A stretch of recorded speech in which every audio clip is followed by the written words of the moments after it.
do your video. And all right. We are now officially live on the internet, completely prepared to do this with no hiccups whatsoever. We know exactly where the chat is and all those things. So with me tonight for this fine Ramble stream is Chris and Josh and Colton, and they all have some hand in Sterling Armory. I've linked the channel down below, and if I have if I remember, I will also provide links to various socials and stuff like that. If you're keen, you can take a look in the description down below. I've been a guest on their channel, but they haven't been on this one yet. So for those... Wait. I have, haven't I? Or no? Have you? I don't think... Have you been on a live streamy thing with me? Oh, no, you're right. I've been on a live streamy thing with you. Yeah, I was on our channel. Yeah, I forgot. Yeah. I know we've like hung out, like you've been here, but I don't think we were live streaming. Not on YouTube. That was somewhere. Oh, yeah. Yeah, that was Sword Fans. Or only Swords or something. the hub. That's what people in the know call it. Yeah. So yes. Sorry, introduce yourself. Chris, why don't we start with you? Who are you? What do you do? I am Chris. I started Sterling Armory, I don't know, 20-something years ago. And normal job is aerospace engineering, but side job is making swords and yeah. Mr. Von Warbear, if you would. Hello, I'm Joshua Von Warbear. You can find me on Instagram at warbear_armory and Facebook as Joshua Von Warbear. For my day job, I work in artistic design. Yeah, I'm a creative specialist with a company that talk about. Specializes in foot picks. We all know. You're not far off. Yeah. I work in the adult industry, the adult entertainment toy industry, and I'm a creative specialist. And then, much like Batman, when I'm not doing that, I make swords, knives, daggers, concept art, and leather armors. Is there a piece from your cultivated creative collection called the Von Warbear that tickles you in all the right places? Is that? Yes. Is that excellent? There is, and it's way hairier than you think it might be. As it should be. Colton, over to okay. You. Hey, I'm Colton, Copperthorpe Customs.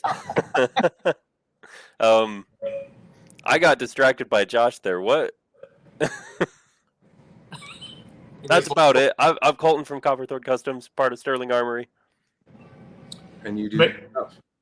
Yeah, make stuff. Sorry, I got lost. I was in the middle of trying to pull up the feed, and that was I am sorry. But, yeah, we're all sword makers. I'm trying to get these guys to enter cutting competitions as well. Yes. And we're currently at a tournament in Phoenix, Arizona. So I'm from Florida. Warbear is local to Phoenix, and then Colton's in Salt Lake. But we all make blades for Sterling Armory. Where's your camera? We're actually at a HEMA event right now. So the timing worked out quite well. It's Fright Fight, which is a big 3-day event. And today's the first day. They're actually doing pistol dueling behind us. We're actually up in the box. The pistol dueling is awesome. It's like sawed-off shotgun paintballs. Yeah. You look like a blunderbuss. Right. And then they pace off and then aim at each other. And then head is 3 points, chest center mass is 2, arms 1. Of course, Hoplites used to do this, but they did it naked. Same thing, though. But it is pretty cool. Actually, I don't think that's how that worked. I don't think that's how that worked at all. We ignore the Warbear facts and just let it go. Yes, the Warbear facts. Excellent. That's what they are. From the file of Warbear facts. There's a hashtag. Hoplites used blunderbusses filled with paint, Right. and they did it naked, but they greased themselves prior to. That's how art was invented. Yeah. And science. So I can try to show the menu real quick. Yeah, show us the venue. You can do it. You alluded to a bouncy house earlier. And, I don't know if you can see it. There's a bouncy house down there. So right now there's a big party going on. So kids' parties on this side, 2 different basketball courts. Our booth is actually where you go? Our booth is over there. It's in the center of that kiddie bouncy house maze. It's where the alcohol is. Yeah, bouncy houses, sharp swords go together quite well. It's going to be 85% vomit by the end of the night. Can confirm. And then over here, where they're doing pistol duels, but it looks like they're getting ready for bow hurt to start. This might be a little loud, so if it gets loud, let us know. Pistol duels were. Can you see me? Kind of. I got a good view of the web of your hand there, kind of, but. Whoa. There we go. Yeah. We're down there. And then they're getting ready for bow hurt setup right now. So when the armor fighting's starting, I think we'll hear it. But, yeah. Right now they're on a break. So. What was it called? Bow hurt, the armored fighting. Bow hurt? Is that how you pronounce it? I have no idea. I don't know how you pronounce it. But I know if you get hit with a bow, it hurts. So that. So tomorrow, this will be 3 different HEMA rings, and then so this is 1 full basketball court with HEMA rings. There's a second basketball court with HEMA rings, and that's the 3rd court. So it's a huge venue, and it's cool because we have these upstairs viewing areas. Can you just angle it over a little bit? I gotcha. Yeah, it's like an upstairs viewing area to watch everything. It's pretty cool. It's a great venue for HEMA, I think, and for us. I would like to see HEMA done in the bouncy house. That is. You're asking for it. Yep. I think it just strikes me as like funny because I am a parent and I also enjoy swords where HEMA has them, right? So, yeah, I can imagine that if I like was doing anything HEMA related next to a like children's birthday party, there'd kind of be some kind of sideways eyes there. So I like how like on the other side of the children's birthday party is the pistol duels, where 3 still naked men are shooting each other with paintballs. It's fun. Yeah, it's perfect. So awesome. Yeah, I'm curious how big it'll be tomorrow. But I'm doing advanced longsword cutting tomorrow. I don't know if we're doing arming sword or not. Are you doing both? If they have it, yeah. We don't know. So in the advanced cutting, they don't tell you ahead of time what they're doing. So I see. Yeah, so like, you just show up. Yep. Yep. Yeah. So are you doing it as well, Josh? I'm eating burritos from the concession stand. Equally as important as what Fields is doing. Some would say more so. I think they would. That didn't answer the question though, so I think. No. I mean, if you can cut with a burrito, even if you fail at the attempt, it would be. You cut something. It's known as the Spanish tatami mat. Messier than most, but more delicious. More delicious, and it cuts you back the next day. That's worse. Yeah, also confirmed, yes. Oh, Yes, we've gotten well into poopy humor. Fantastic. right. Yeah. Where else would it go when? Yeah. So are we your first live that's moved around in the camera? I think we are. I don't know. So, I mean, I've stood up and people can see that I do these in sweatpants, but I don't think anyone moved the camera around. Or I probably have. I've probably done some lives that I think I did one where I was like cleaning shorts, and like they're all over the house. So I moved around. I think when I did that. Awesome, yeah. But yeah, we're pretty lucky when we're doing a show and Josh has pants on at all. So. Hey, the danger zone. Wait, hold on. Whoa, hold on. Hey, take it how you want. He has boxers on. That's for a jury to decide. Yeah, I believe the technical term, sir, is banana hammock. That is. Yeah. Yep. Never mind. And well done on the merch. I wouldn't have expected it to be Sterling Armory branded. Right. Yeah. Take some, you lose some. So. Fantastic. And I think this might be the first time you've done a live, Chris, and haven't had an alcoholic beverage present. So I know we don't have them here. So why? just because you're dueling with pistols, you don't. We are slipping. Yeah, no. There's a meadery not too far down the road too. And some hand sanitizer. Right around here. MacGyver. Hey, what is that? Oh, Yeah, I almost grabbed it too. It's like, I'm not going. no. Yeah, probably for the best. The event. So you're cutting at the event, and I think you've done pretty well at those in the past. Is that right? Yeah. Yeah, I've been pretty lucky. I think, and yeah, it's gone well. So I have. So last year I did gold at SoCal, or was that this year? No, yeah, this year. Sorry, this year. I did gold. Combat Con, I did silver and advanced longsword. And then Combat Con last year, I took gold, longsword, and arming sword. Or it was the same event. But yeah, it's been good. So Josh is slaying burritos. Colton, wait, I don't know if you've gone any events, but when you do you join the cutting competitions? I do not. I would like to eventually, but have not made it that far. They both cut pretty good too, so I think they should at least. So we were cutting into deepest fears. Why haven't you? What's wrong with you? I liken it to the swimming pool. Colton and I are we got floaties on, and we swam before, like in the bathtub, but we don't know how cold the water is. But we're really close to checking. We just haven't gotten to the point where we really want to dive in and drown yet. It's true. Yep. Failed it. Chris, how much do you think making swords translates to swinging them? Like, do you get any benefit from spending a lot of time grinding at them and thinking about the shape and design? And yeah, you have to. So if you don't know how you're going to be swinging it, or don't know how it's going to be used, you may not be making them properly, right? So, I mean, you can study a lot of original pieces, but I think if you don't get up and swing them around, it's tough to know if you're doing it right. So, like I'm pretty sure every maker that I know and that I look up to a lot, they're all cutting, with their own blades all the time. They don't talk about it a lot, but they are, and they test everything out before it goes to in front of anybody. So, yeah, I think it's really important to know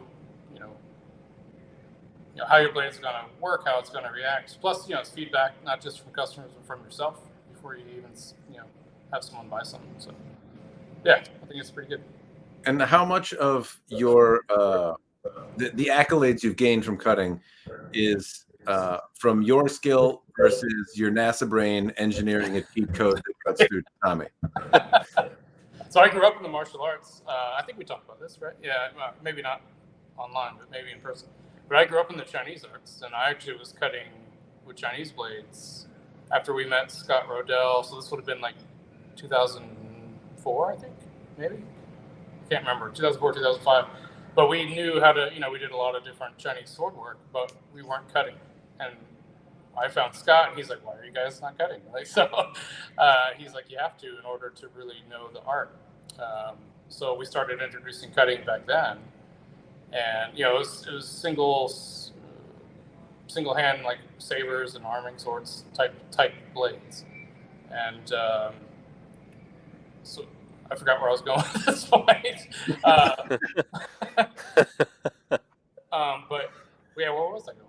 It was how So, much of your NASA brain impacts you making a cheat code to make it through tournaments and get gold? Hopefully zero. Other than it does help blades in terms of dynamics, I guess. Because actually, my job for aerospace is dynamic analysis. That's one of my jobs. So I, it's fun doing that with blades. But yeah, as far as talent cutting, mine's not.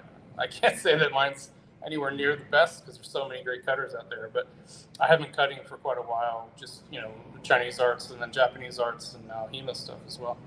So yeah, it's been fun. It sounds like a lot of fun. I would imagine that like your swords are probably a little bit more geared toward like winning the competition. You can design it. Are you designing to win? Or are you trying to cheat code? No. So you'd think, right? But I found that I've honestly found like some geometries I didn't think would cut well actually do cut well. But I'm more about what historical blades are my favorite, and that's what I cut with. Now 18s happen to be good cutters, but I'm not using like an 18C or anything. Although I would say there's some just debate on whether or not the type of sword matters. And I don't think the type of sword matters as much as the edge geometry itself, at least for the new mats. If you're cutting used old tatami mats, then yeah, I think it's a lot more important. But a lot of the new tatami mats, I'm sorry, we're watching people by our booth, making sure they don't take our stuff. A little too close there, right? And I know that. Yeah. No, sorry for the interruption. But like I've beaten Principes already in tournaments, and people say that Principe is the ultimate cutting sword. No, it's not. I think you have to know how to cut with it as well as having a good blade. So, like my blade it's an 18B, right? It's not an 18C, so that's what I like competing with. I could have made myself an 18C, but it's just not my flavor of blade.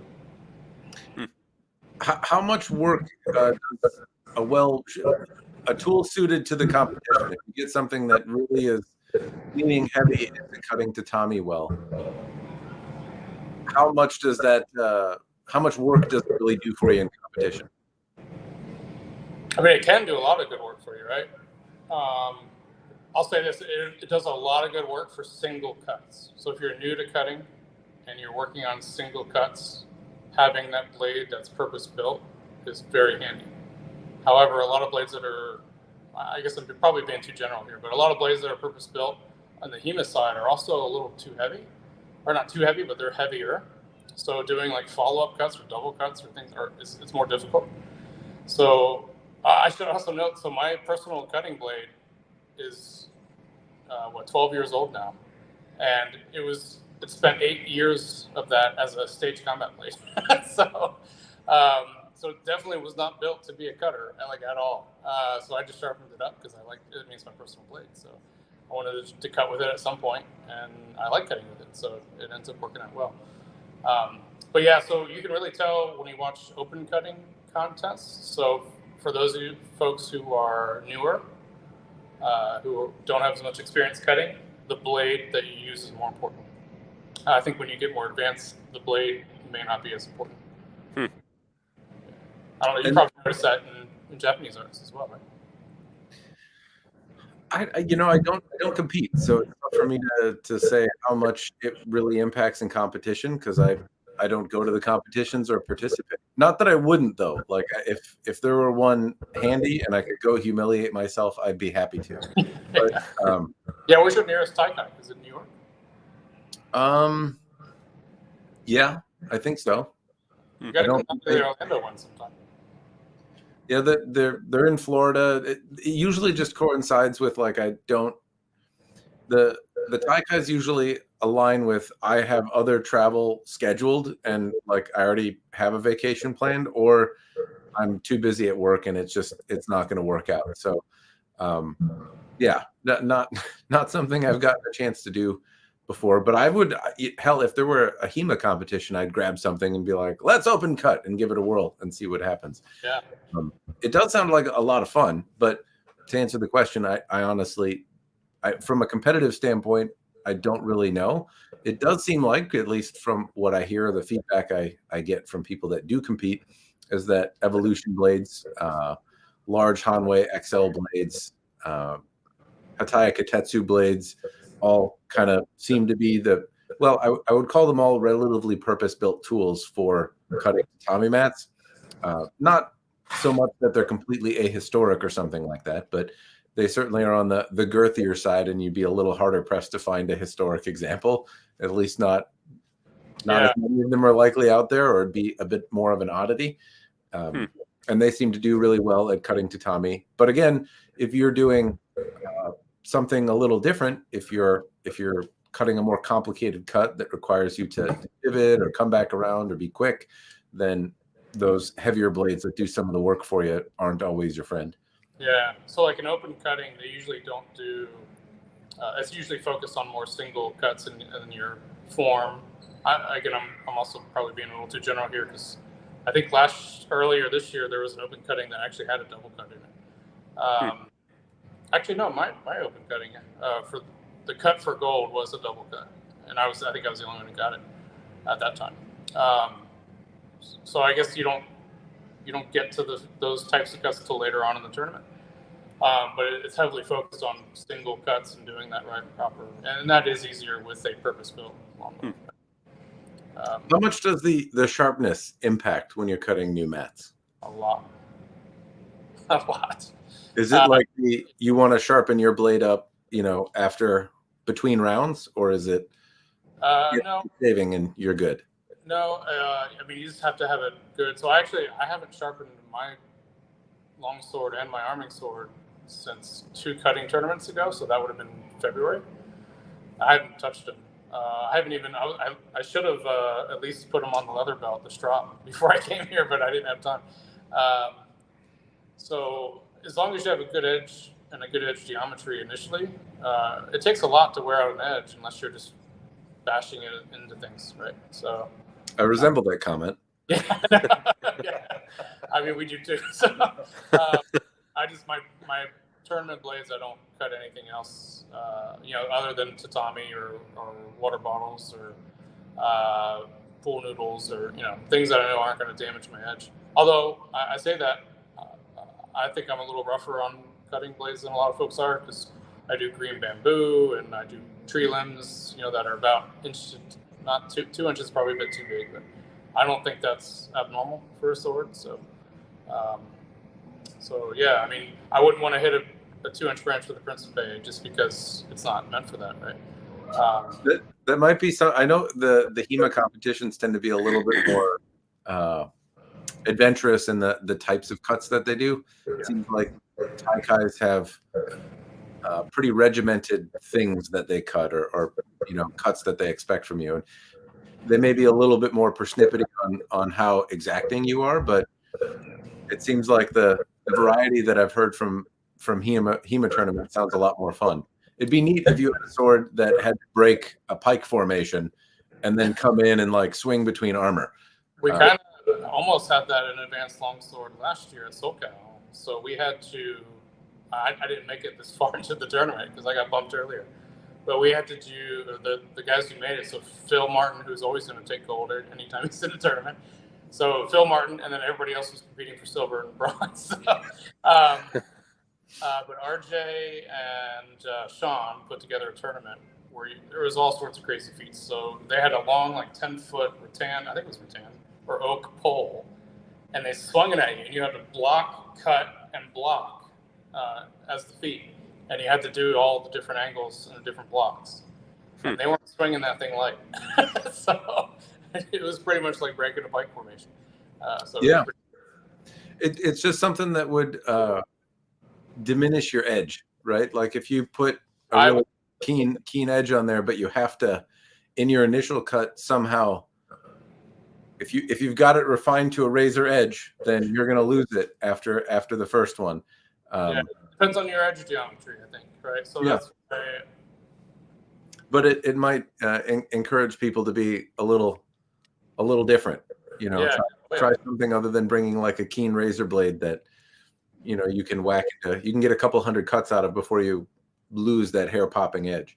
Right. Yeah. So like I was telling these guys, like I think some folks will go to I think it's I would say an extreme to have like a 0 NICU into your edge, right? So it's straight with no apple seeding. Mm-hmm. So like when we all make our blades, I think everyone here does a pretty significant apple seed on them. So that way it can take impacts like that and not affect the edge. It's not as brittle, I guess. And I was going back, so I was actually looking at, do you know the NICU on the Hanwei XLs? I actually had more than I thought. Most of the ones that I've had have had very, very little. Oh, really? So yeah, I have as a bit, and I was surprised by it because I thought it had very little, and I went and looked at it, and I was like, oh, it actually has some. So, and it's an older one, so maybe that's why. Yeah, stays pretty thin, and like it's still less than a millimeter behind the edge. So they're pretty. At least what I've had is usually pretty thin. At least when I've had the wherewithal to look and measure them. Have you ever chipped one? Yes. You have? I had a Shinto, an XL, Shinto XL. Was it a Shinto XL? I believe so, or a Musashi XL. I can't remember which, but I've not significantly, but I've dinged them, and lots of that is from like hitting the peg or like a nail or something like that, or a staple in a tatami mat. I wouldn't say it's been a significant chip though. Usually, the only really bad experience that I've had with like an XL or really any Hanwei blade that surprised me was I talked about it in the last live stream I had with Patrick at Hanwei. I had an L6 blade that rolled pretty easily on me and took a fair bit of damage from bumping a stand. And I didn't hit anything metal. I just hit wood, but it wasn't, in my estimation, heat treated properly. And so it. That was an Oni, right? Yeah. Yeah, L6 is tough to get right, I think. So. Yeah. Well, it seems that that's the case. And so at least in that particular case, I've had an Oni that was bad, and then I had a Mantis that was also not as bad, but I would say took deformation a little too easily as well. And it gave me the impression that L6 stuff is tough to work with, but even somebody like Hanwei that you know, of the Chinese manufacturers tends to be among the better ones, or the more reputable. If it's tough for them to get right, then when you see kind of some unfamiliar brand claiming L6, it makes it that much more dubious that it is L6 or that it is heat treated correctly. Yeah, at the same time, I think you can do different heat treatments on it. Like the trick with the Hanwei one is I think they claim to like achieve bainite structures. I think that's in the point of an L6, but they also, the other thing with L6 is you usually pick that steel if you want a thinner blade, so the heat treatment is already harder because you have a thinner blade. So that might be where the issue is. Do you make anything out of L6? I used to, a long time ago. Actually, when I first started making blades when I was a teenager, we had a bunch of L6 because you can get L6 from the old giant saw blades that they would use in sawmills. Those are all made out of L6. So we would plasma cut out blade shapes and grind them terribly and try to heat treat them. We had no idea what bainite was at that time, or we didn't know what we were doing. But we did make some pretty good blades that worked really well. But I don't have any of those left, so you can probably grab those and snap them, right? Probably, but. Yeah. It works pretty well unless you do that. Yeah, the musings of teenagers. I think a long time ago I had a butter knife that I tried to sharpen on the concrete, and I learned quickly that this is not where I am skilled, and I don't know. I'm not sure that I ever tried to do it again. Yeah. Are you training for prison? Yes. I've done the same thing, but mine was a machete with a screwdriver trying to hone the edge. I should have brought blades.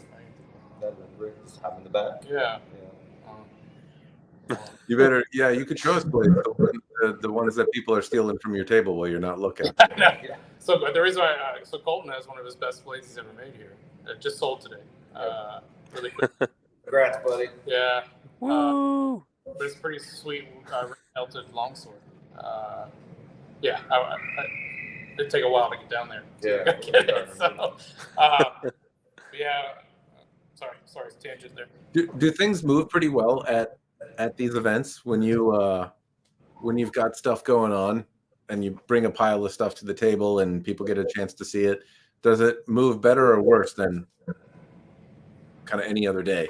It depends. Luck of the draw. Depends what activities are going on, who's competing, what they're doing.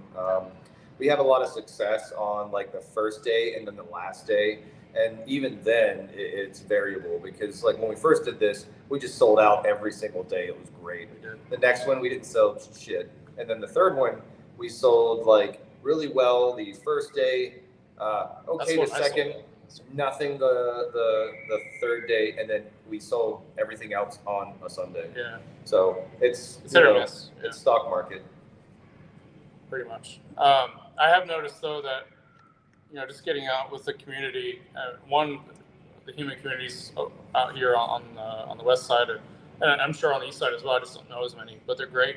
So getting out and actually meeting and knowing people, right. So if they don't buy here, they know you're a trusted brand, and then they'll go online and buy after. So oftentimes I was actually talking with Sonny from Valiant about this.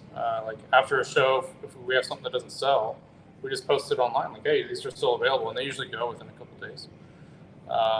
But only because people held them and they got a chance to see them. They got a chance to see them in action in the cutting contest as well. I personally much prefer selling to people in person. Yeah. You get to see them fall in love with a piece, and their like the shine in their eyes. They shake your hand. They thank you profusely.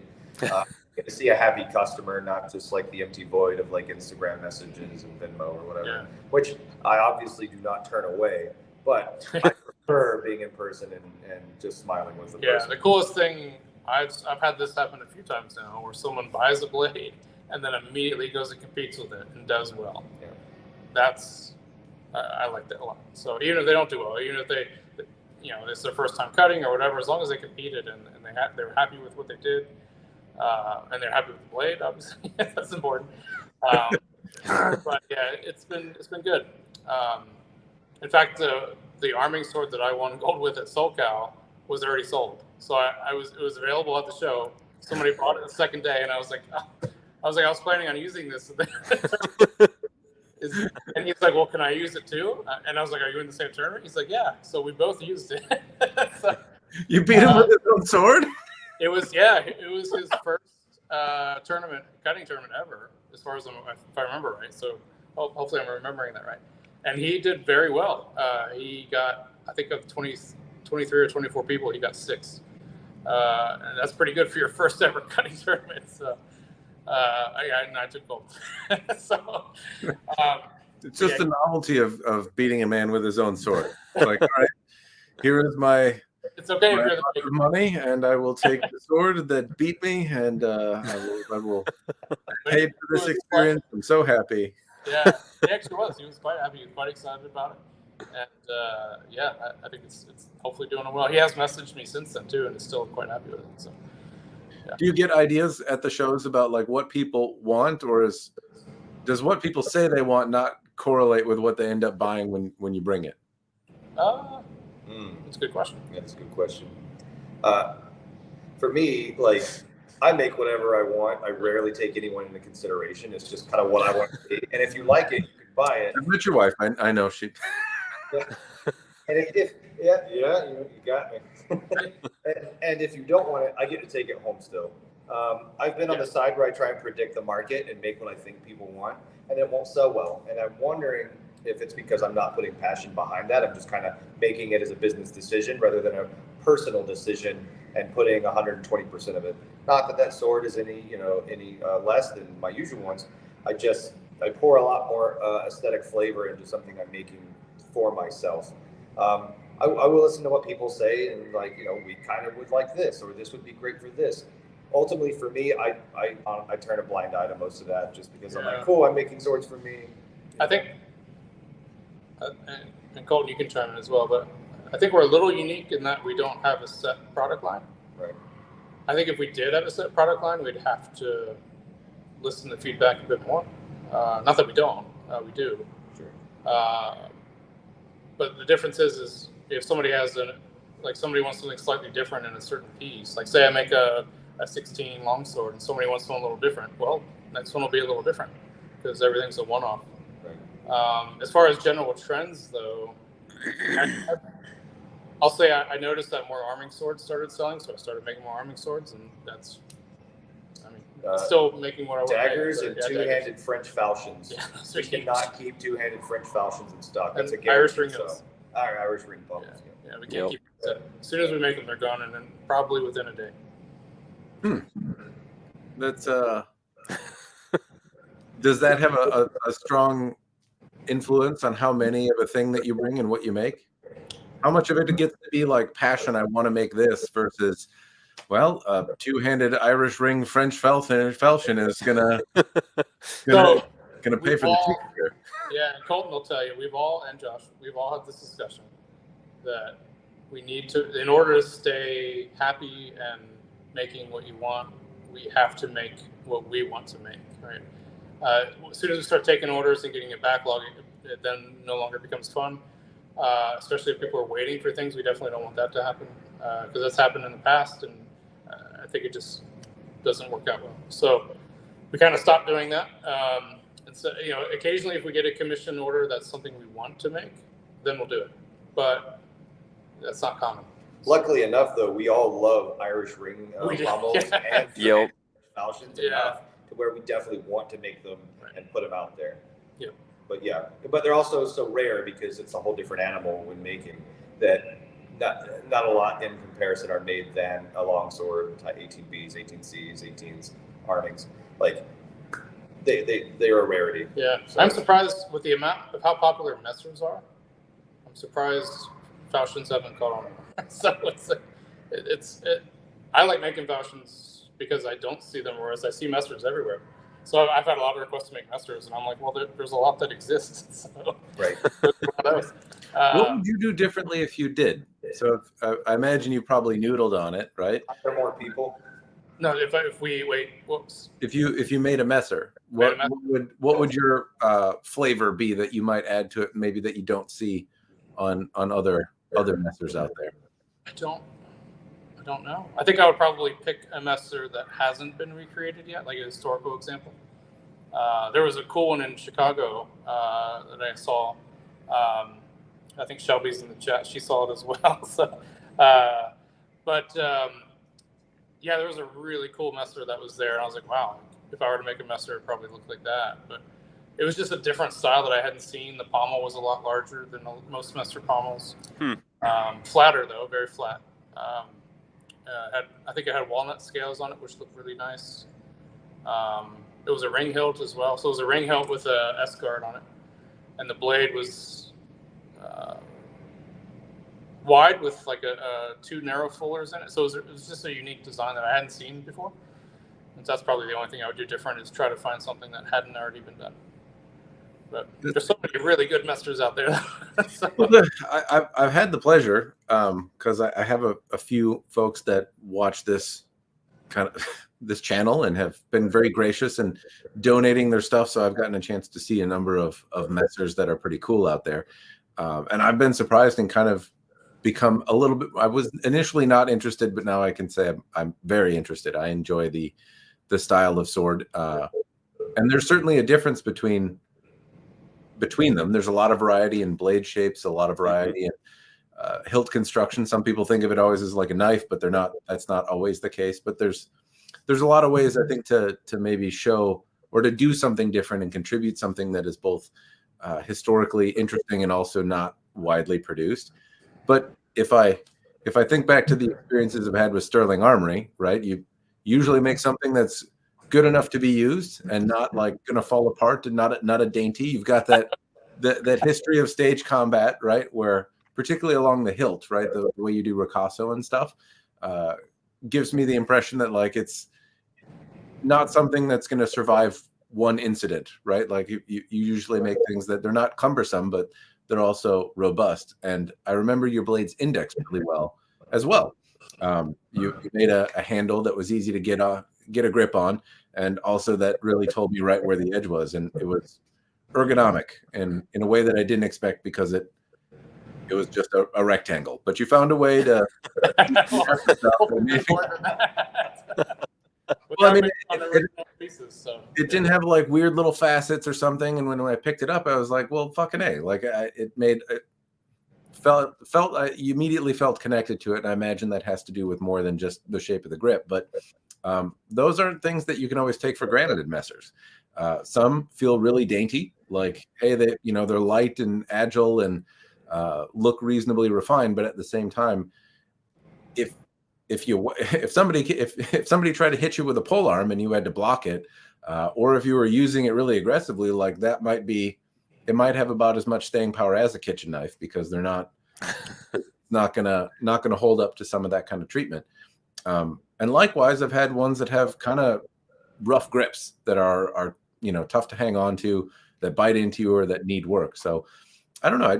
I think that's an issue, right? Because every historical one that I've had the chance and the pleasure to study, they don't bite your hands.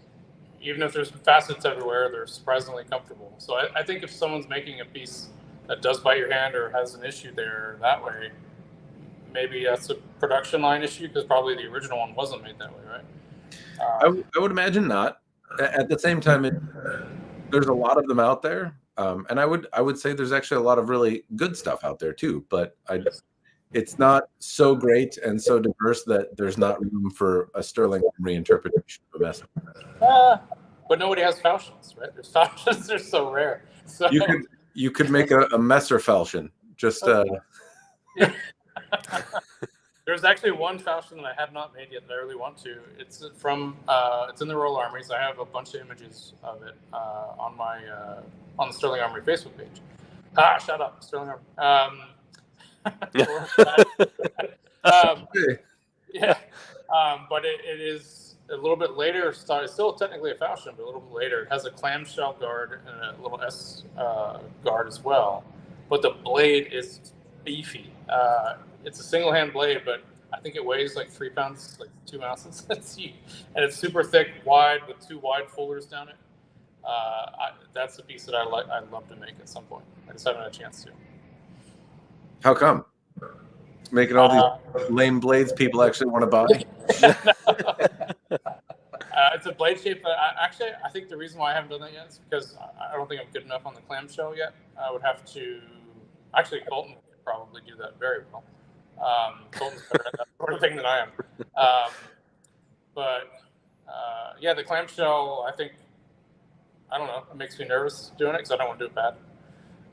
But I'll tackle it at some point. You totally got it, man. Yeah. Have you wanted to make a sword that like has rockets or something on it, like chunks of the space shuttle? What's that movie? That's the sorceress and the sorcerer or whatever. No, not that. No, not that one. No, that's perfect. I know what you mean, but no, Chris. There's one in the new Dungeons & Dragons movie, right? The triple blade. Oh, there's one that's in the new Dungeons & Dragons. Shoots off with the rock. Leaves a dagger in your hand. Yeah. I appreciate what you're saying. I don't mean with actual rockets, but I mean like made with chunks of failed experiments or something like that. Is there some spacey stuff that you could integrate and make a space falchion? Sadly, no, I don't think so. Because in what I work on, it's either aluminums or magnesiums or that's berylliums, which is not good for a sword. Right? So, what about the hilt? Maybe doing some sort of ornateness where it's like this has got chunks of real space in it, and that could be a selling feature. I don't know. I think I'm weird in that I don't like. So I have my space thing that's over here, right? And my swords are over here, and I don't mix them. So I think they balance each other out, past, future, but I can't mix them. I don't know. My brain doesn't let me do it. So for sword stuff, I really, of the three of us, I think I focus mostly on the historical side of things, whereas they do a bit of historical and some fantasy at the same time. And I do that occasionally, but I mainly focus historical. So complete opposite of the space stuff, right? I've done some space blades. You got some space stars right now. I got space. Do you want to take chunks of Chris's rocket and make a space sword out of it? I would love to. I've got Gorilla Glue and duct tape. We can make it work. I was obsessed with the vibro blades from Star Wars, so I did a run of those.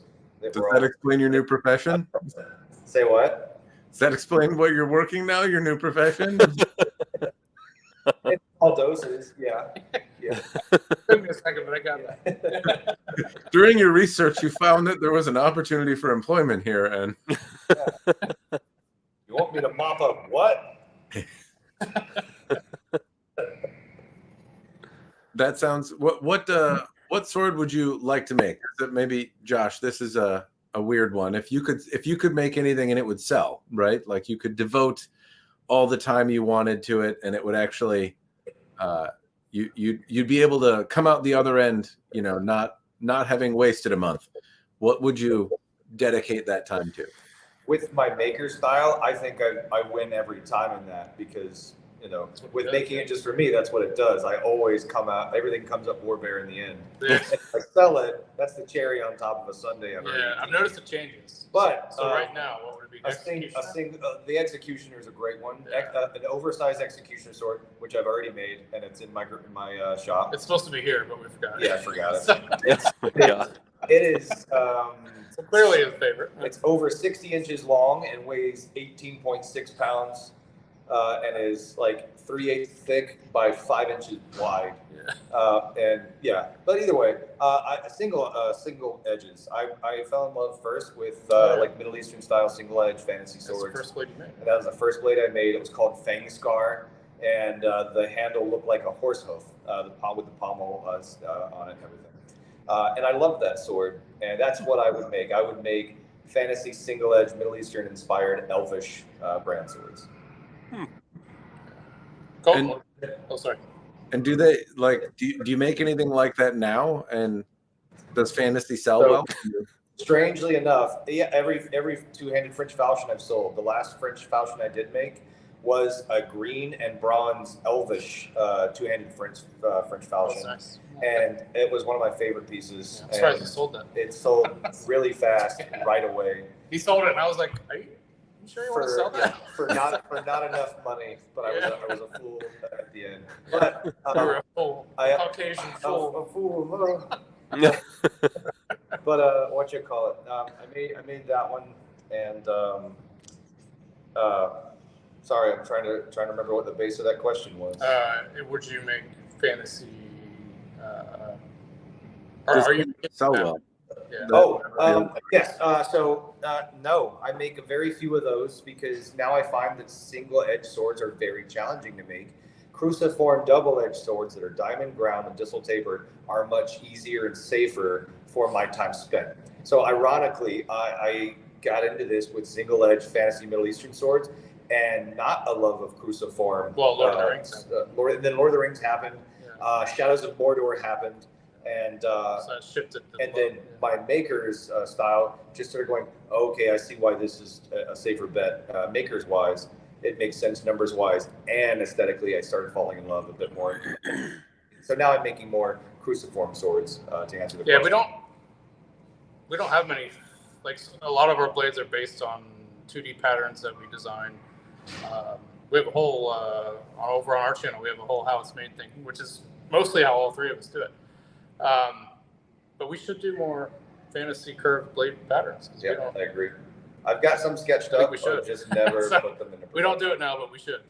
I know Chris doesn't like to make Zatoichi style blades because I've asked him for some a couple years ago, and I never. Yeah, you did. Because I have two Katana 5160 heat treated right now that I haven't even started on. And I was going to cut those and use those as Zatoichi, but I actually want to make a full-on katana. Like, it would be nice, because I haven't done it. I would love to make an ogre's odachi, like an oversized single-edged, whether it's like a 3-inch wide blade, a broadsword, 4-inch maybe, like a Mongolian broadsword, or a Tamshir, or an okatana or odachi. But just grossly over proportioned. I would love to make one of those next. Can I answer a chat question? Yeah, which one? Is there one?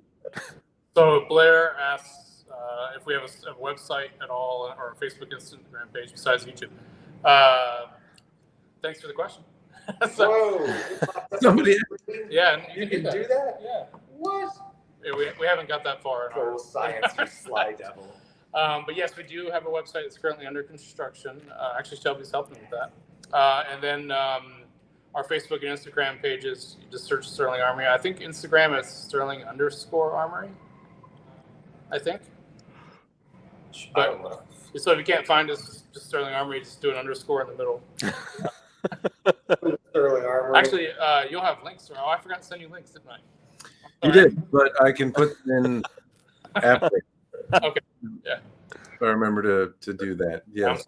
I said I would send you this. I forgot. So, Yeah, website. It's not great. It will get there. We apologize. I think the website just is a temporary page that sends you to our Facebook our Facebook page right now. I think, and you don't have to have a Facebook account to see our Facebook page. A lot of folks don't go to it because like I'm not on Facebook.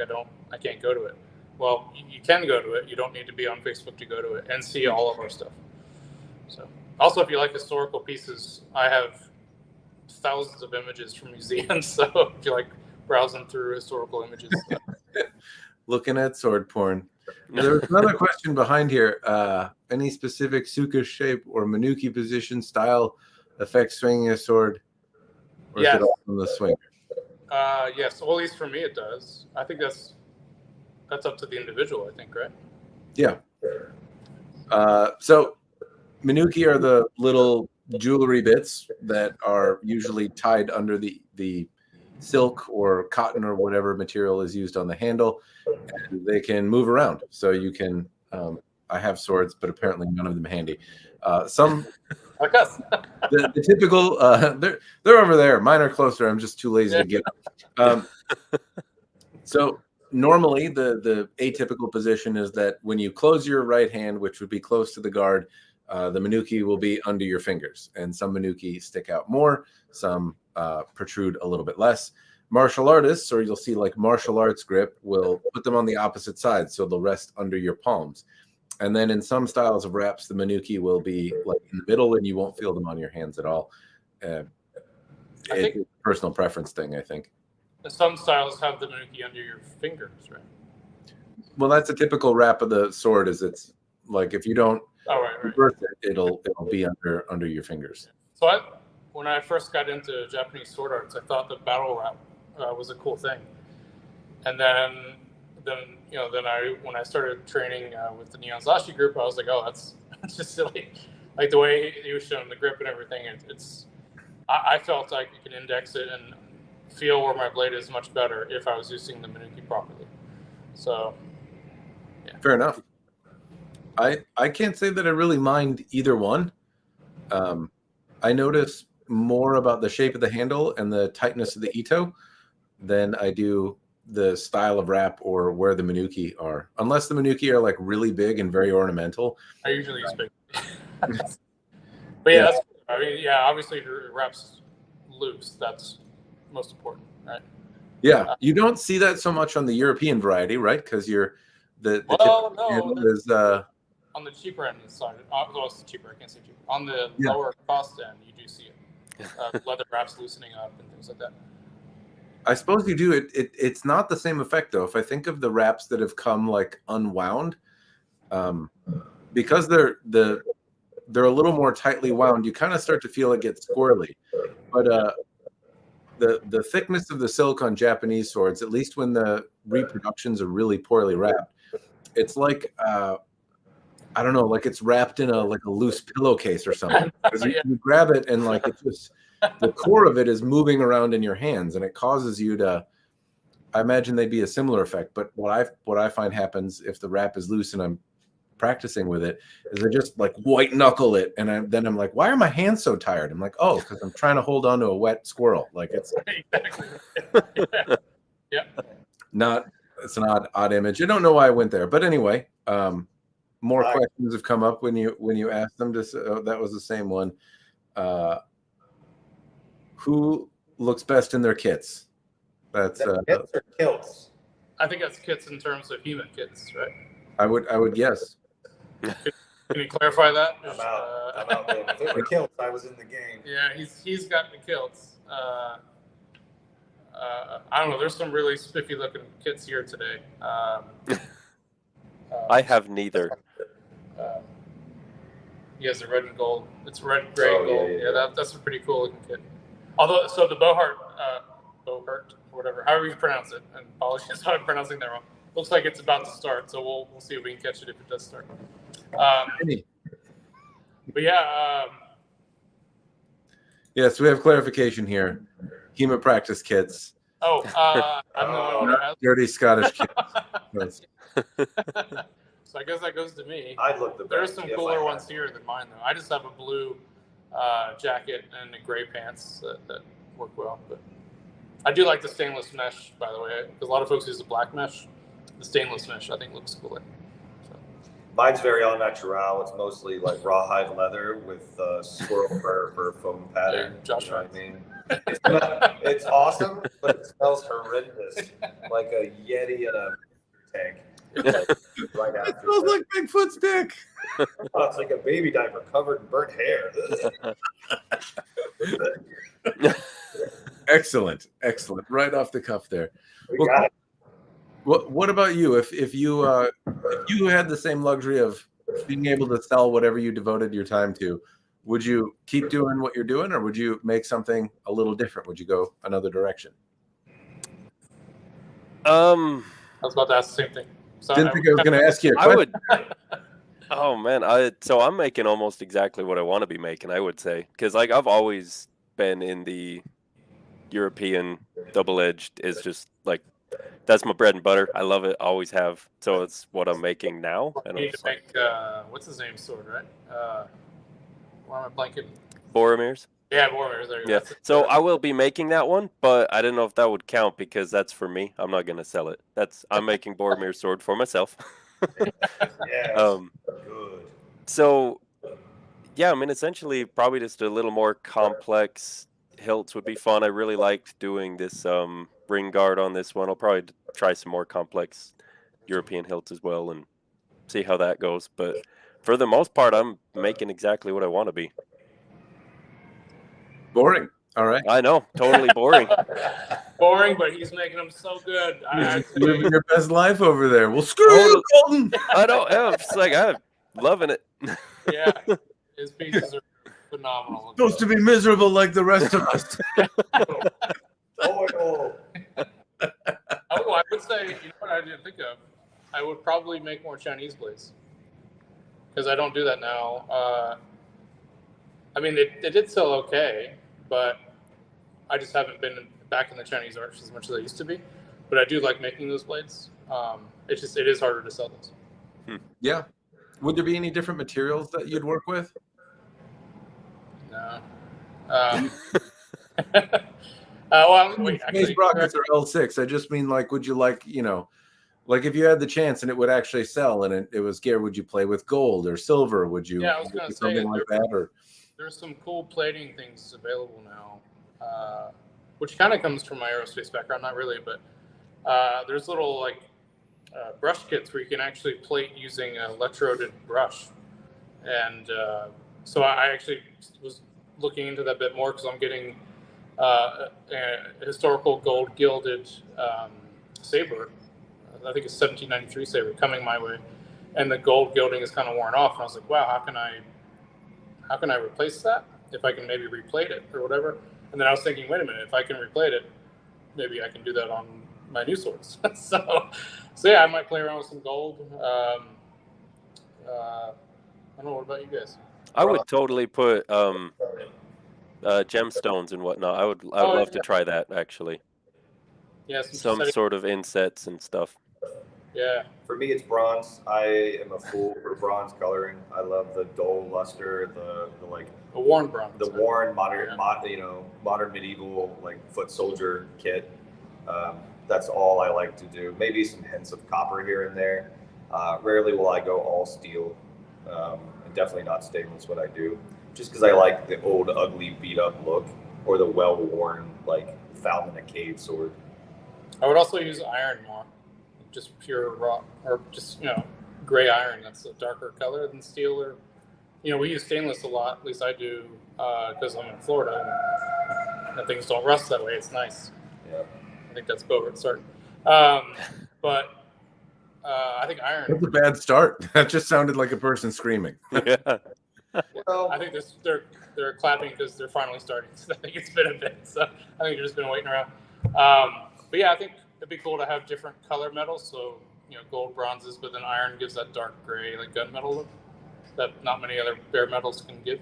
So yeah. I always wanted to see more European swords with elaborate carvings and engravings. Some of the museum examples that I see have really creative uses of like gold or extra materials or that kind of thing, or plating, but they'll also have like really intricate and detailed metal work that I don't see even attempted in the castings on modern reproductions.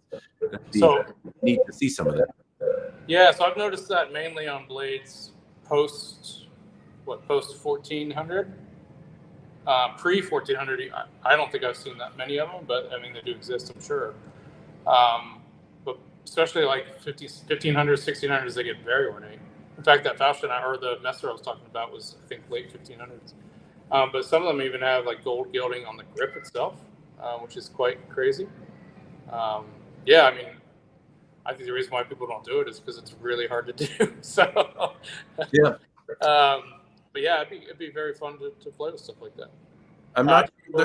There's got to be a way to, without investing in it, just an absolutely enormous amount of time, put a little bit of that zazz in the handles, because the same kind of cruciform grip with a little bit of like groove here or maybe a twist there, some beveling there, like it. As a collector, as a guy that plays with swords all the time, like it gets kind of, like, all right, I like to see. So that's one of the reasons why I think every piece we do is unique. Is each piece hopefully has some little bit of zazz in it. You've got some zazz. I don't mean to say you got no zazz, but right. I mean, but I think we're getting better at it, especially Colton and Josh. They're because they have that. Because they sucked so bad before. They've gotten yeah, that's exactly what he's saying. He's absolutely right. So like I don't like doing metal risers in my blades because for the time periods that I focus on, you don't really see them, but they look amazing, and these guys are doing it a lot in theirs, and I think it really makes the individual blade pop, especially when they're doing file work on the risers and things like that. Yeah. For the most part, I typically always do my wooden grips. I do spaced out ferrules and risers. Yeah, you do those bronze spacers. I do bronze spacers, really either cool. under the cross or in the middle, or both. But I say always, 99.9% of the time, I do a grip that's diamond ground with a waist. Yeah, this is a little different shapes than mine. Yeah. Well, I think all of us like the wasted, but he does it more of a diamond than Colton and I do it more oval. Mine always have a crest running down the line, center line. Is the like? Did the materials ever contribute to the story for you? Like if you made something out of a bone handle from an animal you hunted, or you made a sword out of the broken pieces of your failed attempts at earlier swords, or scrap metal. I've done that more than I would like to say. I went to Home Depot and had to fight a guy with a shovel to take a poplar board. So that's kind of along the lines of what you're saying. I did a Spartan blade. It's not a historical blade, obviously, but from 300. But the person that I was making this for was a huge inspiration for me in the martial art community. And yeah, you did the scabbard. I did the scabbard. But I did, so the iron that I got for the guard and pommel was iron from Sparta, like directly from the country. So I was like, I mean, that's cool. I like that a lot. So the martial art club that he ran was called Sparta at the time. So I thought that was a cool thing to do. That took forever. So I think I waited 8 months for that material. Part of me has always wanted to find a way to take all of the broken pieces of the swords I have and combine them into one amalgamation of made out of 100 broken sword bits. Just yeah. Actually, that wouldn't be that difficult to do if you had somebody to. It would be, because it would be probably terrible. Well, I mean, you could refine the material with a lot of time, but in the end, it would be that would only be interesting to me, and so that's. You could do a canister Damascus, because it's 440 stainless Damascus. You're right. You do a canister Damascus, though, the majority of that powder is 1095 powder, so that's the base blade, and then you just have little bits of other blades. It wouldn't be bad. Well, that wouldn't be so bad, but that would pull the character out a little bit, because you'd really be leaning on the 1095 base. everything is a little weird. Most of it isn't stainless steel, but there's like S7 in there. There's 5160. There's 1045, 1060, 1095. There's You got to pick your steel to heat treat, right? Because you can't heat your Josh has only seen Anathar. I think that's what you think my collection might be made of, but I can assure you, sir, it is atypical. That was me saying that. I'm sorry. Yeah. Check on that. We're about to start. If you want to watch some armor fighting, might be loud out there, but Definitely. Armor fighting. We got another question here. What's your opinion on Q Gunto or Gunto in general? Like the weird mix of late Taisho European Asian swords. is he talking about like World War II type gunto? I think that's primarily what Gunto is. I don't know what a Q gun. I have to look it up. Yeah, I don't either. I should know that. Oh. That's the saber hilted, I think. Oh yeah, with the saber. I don't know if I have an opinion on. It's a katana and a saber hilt. Yeah, Interesting. the katanas. I mean, katanas. Josh looked intrigued. I've done one of the. It's not that. It was an elvish blade, but it was a katana blade with a reverse grip, like long saber handle, and I made it out of AR 500, and it sold right away. Yeah, I did. Yeah. It was awesome. I love that sword so much. If you think of how a katana blade, if you look at a very distal tapered katana blade, because most of them weren't, but the ones that would be very good saber blades, right? Because it's almost the same thing. Can you hear the armor fighting? Yes. Yeah. Okay. Yay. Yeah. It sounds like they're hitting each other. Yeah. Yeah. Hey. That or there's like a up and coming metal band just working it out. Yeah. Wicked scepter. Yeah. But yeah, I don't know. I think a katana could be a cool saber blade, as long as it's the right type of katana blade.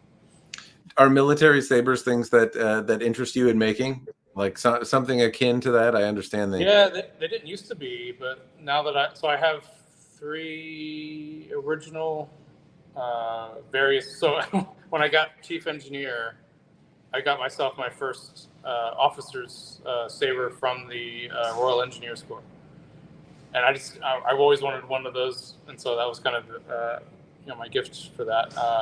And then I really liked it, so I got another one that's somewhat similar, different type of guard, and I have one coming tomorrow. But yeah, the blades. Now that I feel better doing fuller blades, because for a while the way I do fullers, and I think the way Colton's starting to do it now too, and Josh when he gets his grinder is. Hey, I made a fuller. It's huge. But we do horizontal grinding for our fullers, and for me, I've not been great at it, and so that's another reason why I like Type 18 blades. But other than the fact that I just like them, they don't have fullers in them. I have been doing more fullers lately, and in order to do a proper saber blade, you really, really need to fuller really well. I'd imagine. Yeah, they have huge, wide fullers in them. I'm actually surprised that became the predominant shape, because you figure a wide fuller and a short bevel wouldn't be the optimal cutting blade, but it turns out it is. So, Huh. Yeah. I'm kind of surprised Josh doesn't do more in the way of fullering. Given the fantasy style, like one thing I think just kind of dolls a blade up immediately is some sexy fullers in there. Yeah, it just needs a new grinder. That's all. I need a new grinder. The only grinder I have has a 10-inch contact wheel. Yeah, it's too big. And the last thing, really the only thing I've fullered because of that has been a Viking sword called the Jotunheim Slayer I've been working on. It's a 48 to 50-inch Viking sword with a 5-inch base made of 3/8 steel. And the fuller itself is like 3.5 inches at the base wide, and then tapers all the way down. And even then, the contact wheel wasn't big enough to dig the entire fuller out. So I had to do one initial and then just start dishing like this on the contact wheel. It was wild, and it was a 20-pound blade that I got down to 9.6 pounds from removing material. I regret it so much.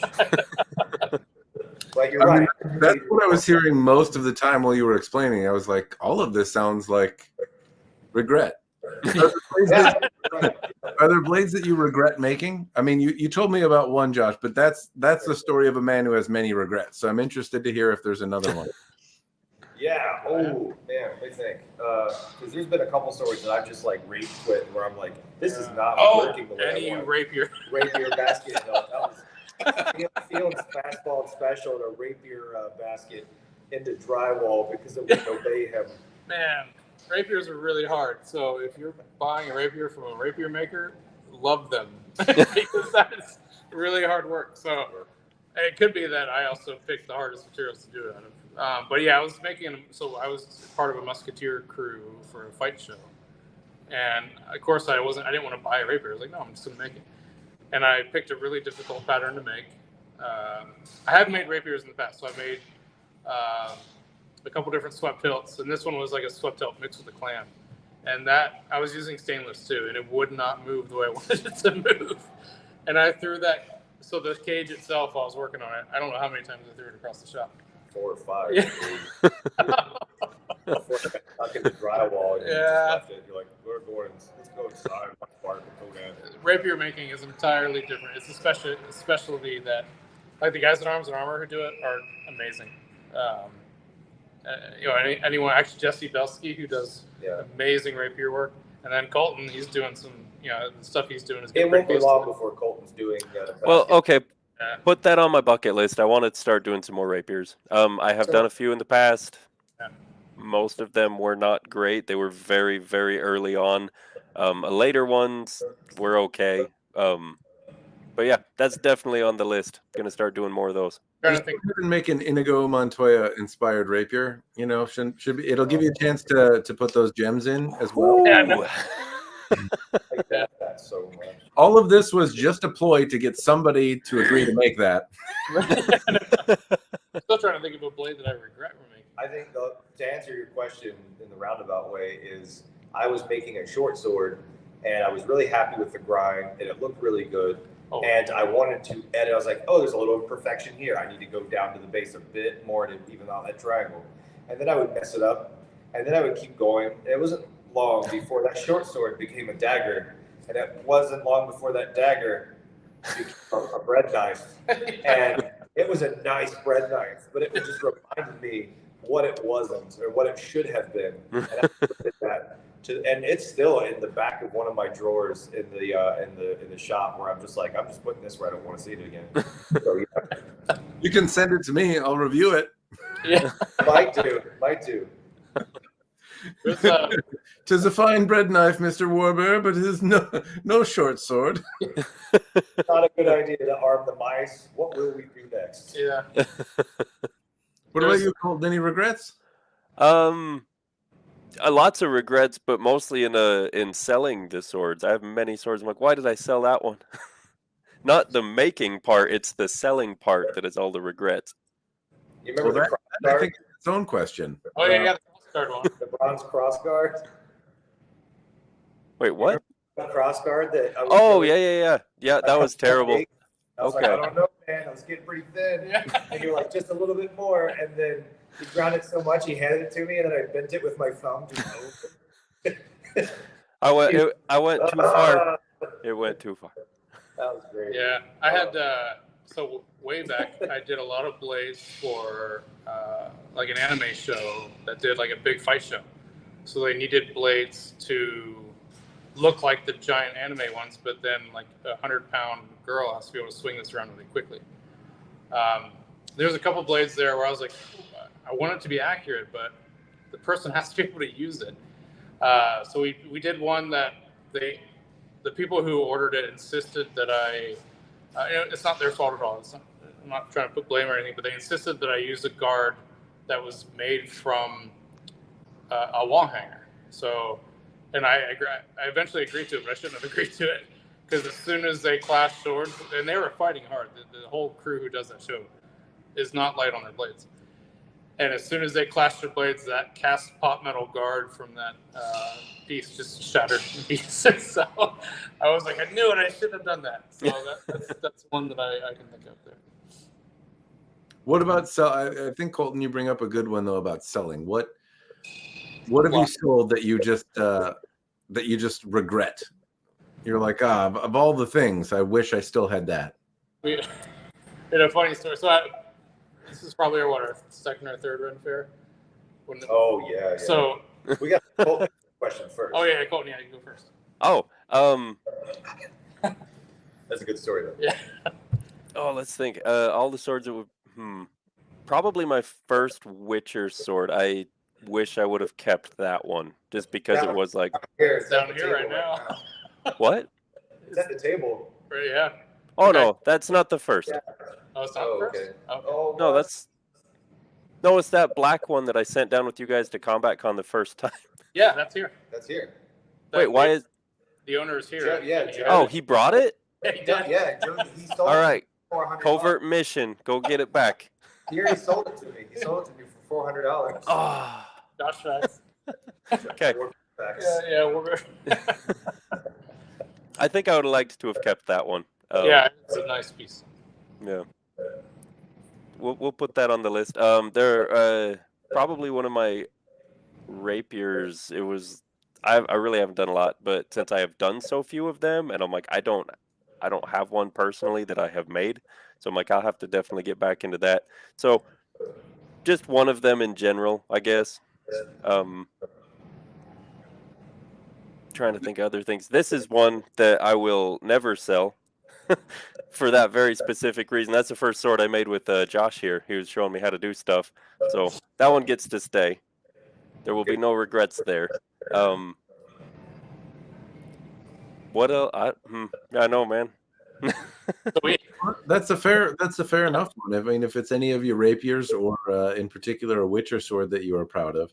I don't know that I've ever made anything that I'm so proud of I want to keep. Like that's a feeling that's altogether foreign to me. Yeah. Do you have kids? Yeah.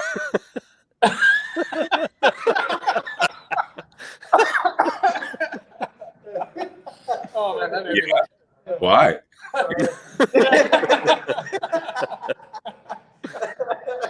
Oh my god! We'll bleep that part out. I'm kidding. That's a good caveat. Though in fairness, my wife did most of the work. Fair point. There's no if you think of the swords that you've probably made maybe with some inspiration, but in large part by your hand. I don't know that I have anything like that in particular. So we had way back, we were at a run fair, and I had the same sword, by the way, that I cut with now was a stage blade at that time hanging on the back. And somebody was like, "Hey, how much for that?" And I was like, I think, did I say a number? Or did I just think you said 1,500 and he said 13. Would you take 13? Yeah, and I said no. And he left. And he said he wasn't willing to go that high. Thank you very much. And he left at 10. Yeah, and he looked at me like I was crazy. He's like, "Why are you not? That's a lot of money." And so 10 years or 12 years ago, it was a lot of money back then. That was a lot of money, and I was like, "That's my personal blade. I personally bid it high because I'm not going to sell it." And he's like, "Well, that's stupid." That's stupid. You could have just cut the profits and made your own again for half that cost, a quarter the cost, whatever.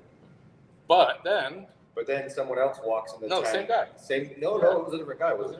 I think it was a different guy. Okay. A different guy walks in the tent and points to my personal sword on the rack and goes, "How much for that brown one with the scabbard?" I looked over and he looked at me. Chris looked at me and was like, "I was like, it's not for sale." And I put it on the thing.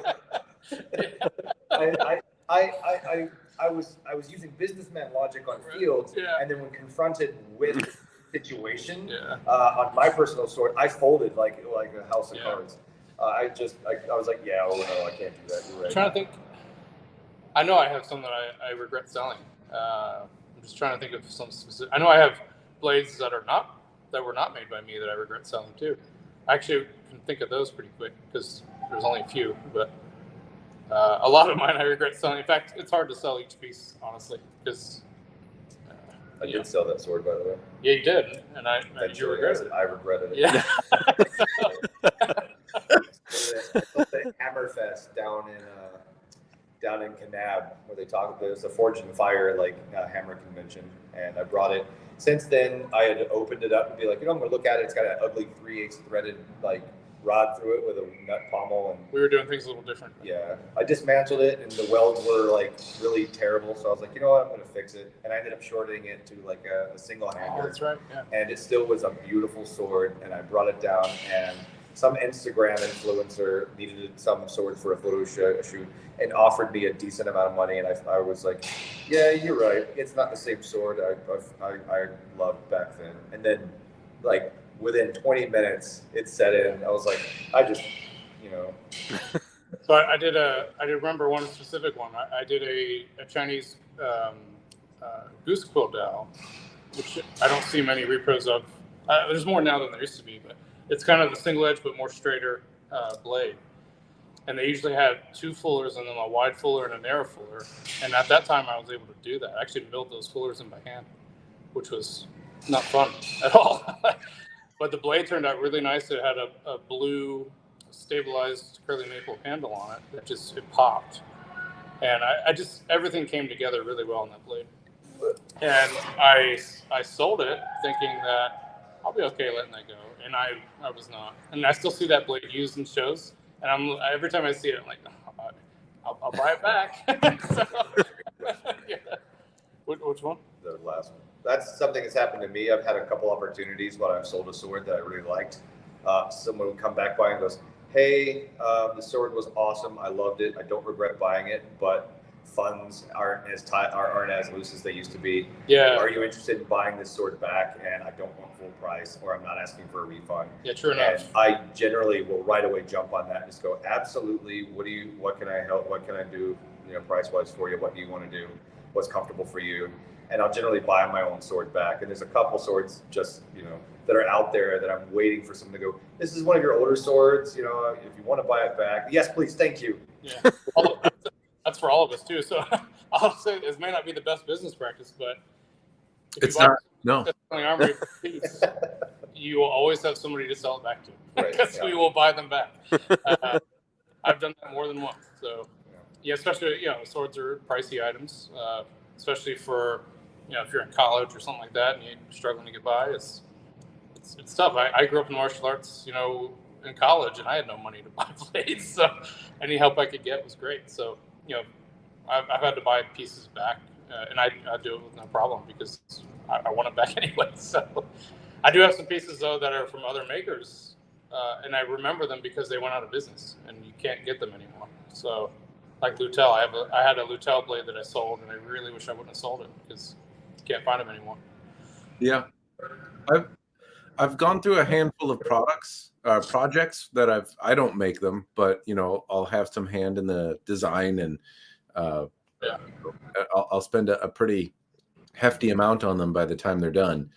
And there's been a few that haunt me a little bit. Not always the expensive, higher end projects though, but also there's been a few just really cheap reproductions that I was like, oh, this is nice, but I'm ready to move on from it. And then hundreds of swords later, I'm like, that one was really nice, and I've got that perspective now. I should not have sold that.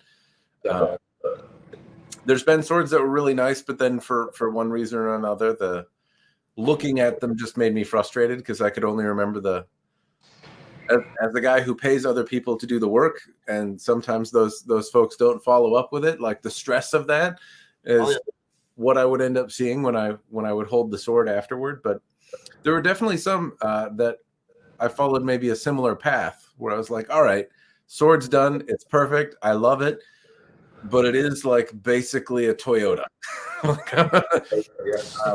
So I'll stick it up for sale. If nothing else, like maybe it'll drum up some conversation, and I'll put it up at a price that I would sell it for it, but it's for sale, not on sale kind of thing. And then somebody comes up and buys it. You can never predict what'll happen too. Sometimes I'm like, no one would pay this, and then I'm like, God damn it. Yep. Oh yeah. Yep. We know that too. It's happened several And times. then other times I'm like, this is a steal. I'm losing my shirt, and people are like, nah. Right.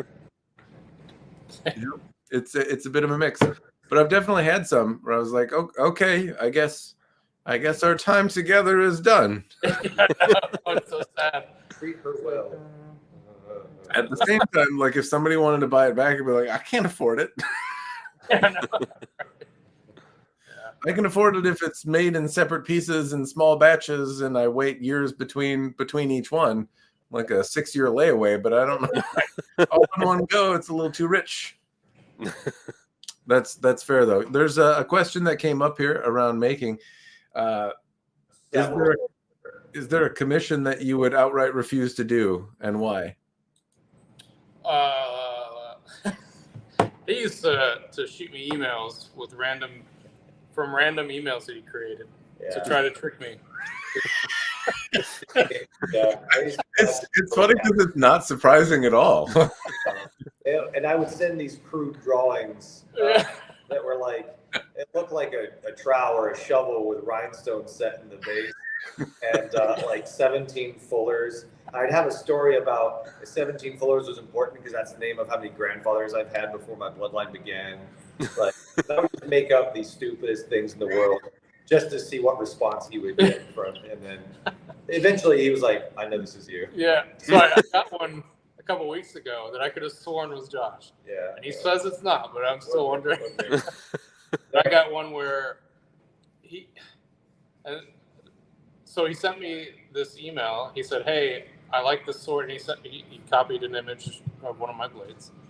And he said, hey, I like this, but I need this, and that. And I was like, okay, well, go get it. So, like, I don't need to make that for you. But the way he wrote it, I don't know if it could have been a language barrier thing, because I'm pretty sure he was somewhere in Europe. But I think, so we don't really do any commissions anymore unless it's something we really want to do. Yeah. So the top, I think, if I had to count the top 2 or 3 that I would flat out refuse and that I've heard the most, is the rapier from the Princess Bride, the Inigo Montoya. I think you're saying that just because you brought it up. Yeah, that one, as well as the Green Destiny from Crouching Tiger, Hidden Dragon, and what's the third one? The third one was one I've just like every time someone wants it, they're like, it has to be screen accurate. Oh my god, it was in my most requested commission by far, although it's been a while, is the Pan Blade from Hook. Oh yeah. But I stopped making those. I used to make a ton of those. I used to make a lot of those, but Tony Swanton, who made the original, is making them now. So I send everyone his way. So Tony will make them for you. I don't need to do it. So, but yeah, we outright refuse most requests now. We get a lot of anime blade requests. Master Sword from Zelda. That was yeah. Oh, yep. Yeah. I could see you making your own interpretation of that though, Josh. Maybe one day. I wouldn't think like before I saw what Fable Blades did with it. I love his. Fable yeah. Good stuff. So Brendan does better versions of that than I could. So although I would like to do one of those one day. I'd also like to do a functional Conan set at some point where I just take all the bronze castings and thin them out because they're so thick. Yeah. You just thin them out. That might take enough weight out that they're functional. So I'd love to do that at some point. But well, it'd also help if you didn't make the handle round, but you know. Right. So the handle would also flatten out, right? Yeah. Have you with a Conan sword? Like, have you? Yeah. Stop. Don't. It's the worst sword ever. It's awesome. Don't get me wrong. Like, don't hurt me. But like, you hear that it's heavy. You know, like, oh, it's 9 pounds. It's like, well, quit being a pussy. You know, like that's kind of the like. Okay, I'm just weak. That's fine. But it's also got a round handle, and it kind of, you know, it's not particularly easy to index. So, but okay, it's 9 pounds. It could just as easily be a club. The thing that surprised me the most is when I hit something with it, the nodes just shake violently in my hand. I'm like, ah! It's a lot of heavy material to vibrate, right? So it's going yes, and it's not like the node is not in a place where you would think it would be, and so it wants to like kill you. It wants to get out of your hand. Yeah. So I was surprised that of all the Conan blades, so Valeria's blade I like a lot, and then the Father's blade I think I actually like more than the Atlantean. But yeah, they could all do with severely thinning out. So They could. but they would look the same in profile, right? You wouldn't know the difference until you turn it sideways. You're like, oh. I think some of that, like the video game fantasy that comes to mind, or like the Master Sword. Brendan's work showed that like you could do this differently. You could put your own spin on it, and it would be clearly recognizable as an interpretation of the Master Sword, but at the same time something completely unique and different. And I could definitely see it with all of the bronze work and like all the other kind of this isn't that fantasy stuff that you want to do. Like I could see it doing something cool that wasn't just like, let me copy the Master Sword and make, what looks like a banger. I think we each want to do that with Lord of the Rings pieces. Right. Yeah. Just because those tend to look more historical anyway. But things like the Master Sword are so far out from historical that, I think eventually... Historical then? Just make it historical. It's easy. No, I wonder if that would... Yeah, that's true. I wonder if that would pull it too far out of its look, Yeah. I'd imagine making the Montoya rapier too. The hilt I could see like making you want to scream. But it's really small, like the screen version. Like, yeah. I think if I were to get one, I would actually want a rapier with like with a blade that would fit the kind of ornate hilt and not a screen accurate one that's like 40 inches long or however long. Like it's not that long. You think it's like 26 inches long or something. It's pretty short. Tiny. Yeah. I don't know why. I think that's because they were using the epi blades at the time, right? I think that's why those blades are so short. But yeah, they're pretty short. 80s cartoon blades. I get requested to make the He-Man sword quite a bit, and I love He-Man. That's my favorite thing in the world. It's the worst design. But it's the worst design overall. I think this was one of our first Sword Talk episodes where I just ranted drunkenly for like 40 minutes about shithouse the He-Man power sword. But it's basically made with 2-inch chrome bumper hinges times 4, and then add another one for safe measure as a pommel. Yeah. But either way, yeah. But as far as like, I think that's Brendan's thing for Fable blades. I wouldn't want to step on his toes because that's his thing and that's what he's known for. So I think so. When people ask me to do something like that, I say, "Hey, Brendan does that. Go to him."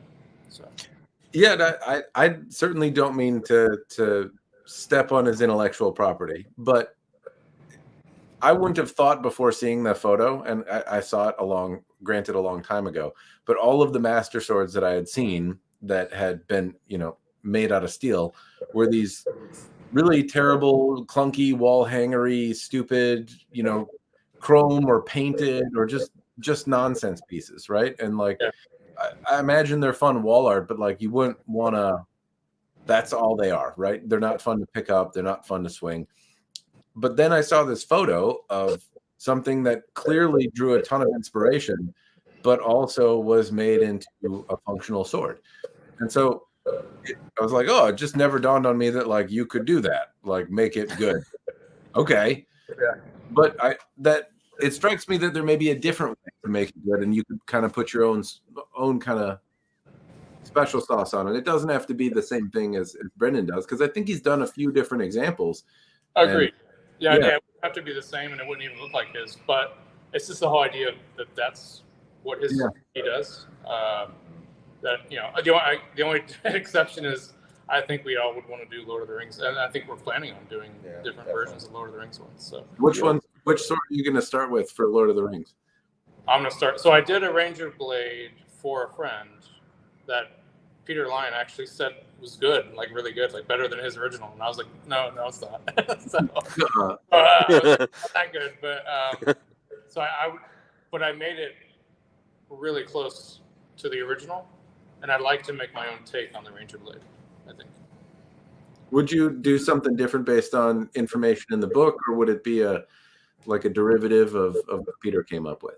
It'd be a derivative of what Peter came up with. It'd be a to you, is that the Lord of the Rings? Like that's how those blades have to look, or no? It's what I like. So I will say it's not far off. When I read those, even back in junior high and before that, that's pretty much how I envisioned them. I don't remember if I read one that actually had images in it. It might have, because that probably drove my direction for what I thought of. All right. But then when the movies came out, I'm like, yeah, that makes sense. That's what I kind of think it was when I was reading it. So for me, I'd probably do the urukai. I would do 2 urukais. I would do the single-handed scimitar that has the giant nasty triangle at the end, and I would do the double-edged one that tapers out, and it's like the two-hander, the orcish greatsword. I would really like to take a stab at those. What's the one from The Hobbit? the big single-edged one? Yeah. That's the only one I saw very different. Yeah, so I saw Orcrist very different than what we see on the screen. For me, Orcrist was a hate-love, because while I love the aesthetic of it, because it is kind of super fantasy, and I love the dragon tooth, the backstory, the personality of that.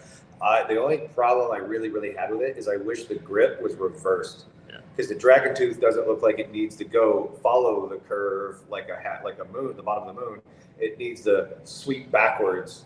I thought that would have been the best looking sword in the world. Yeah, because the words do say that it was a dragon tooth grip, I believe, if I remember right. Yeah. But yeah, when I envisioned that, I envisioned it almost like a Chinese Dao, where the grip recurves the other way. Yep. And that's how I would have done it that way. And the blade shape is different than what I thought too.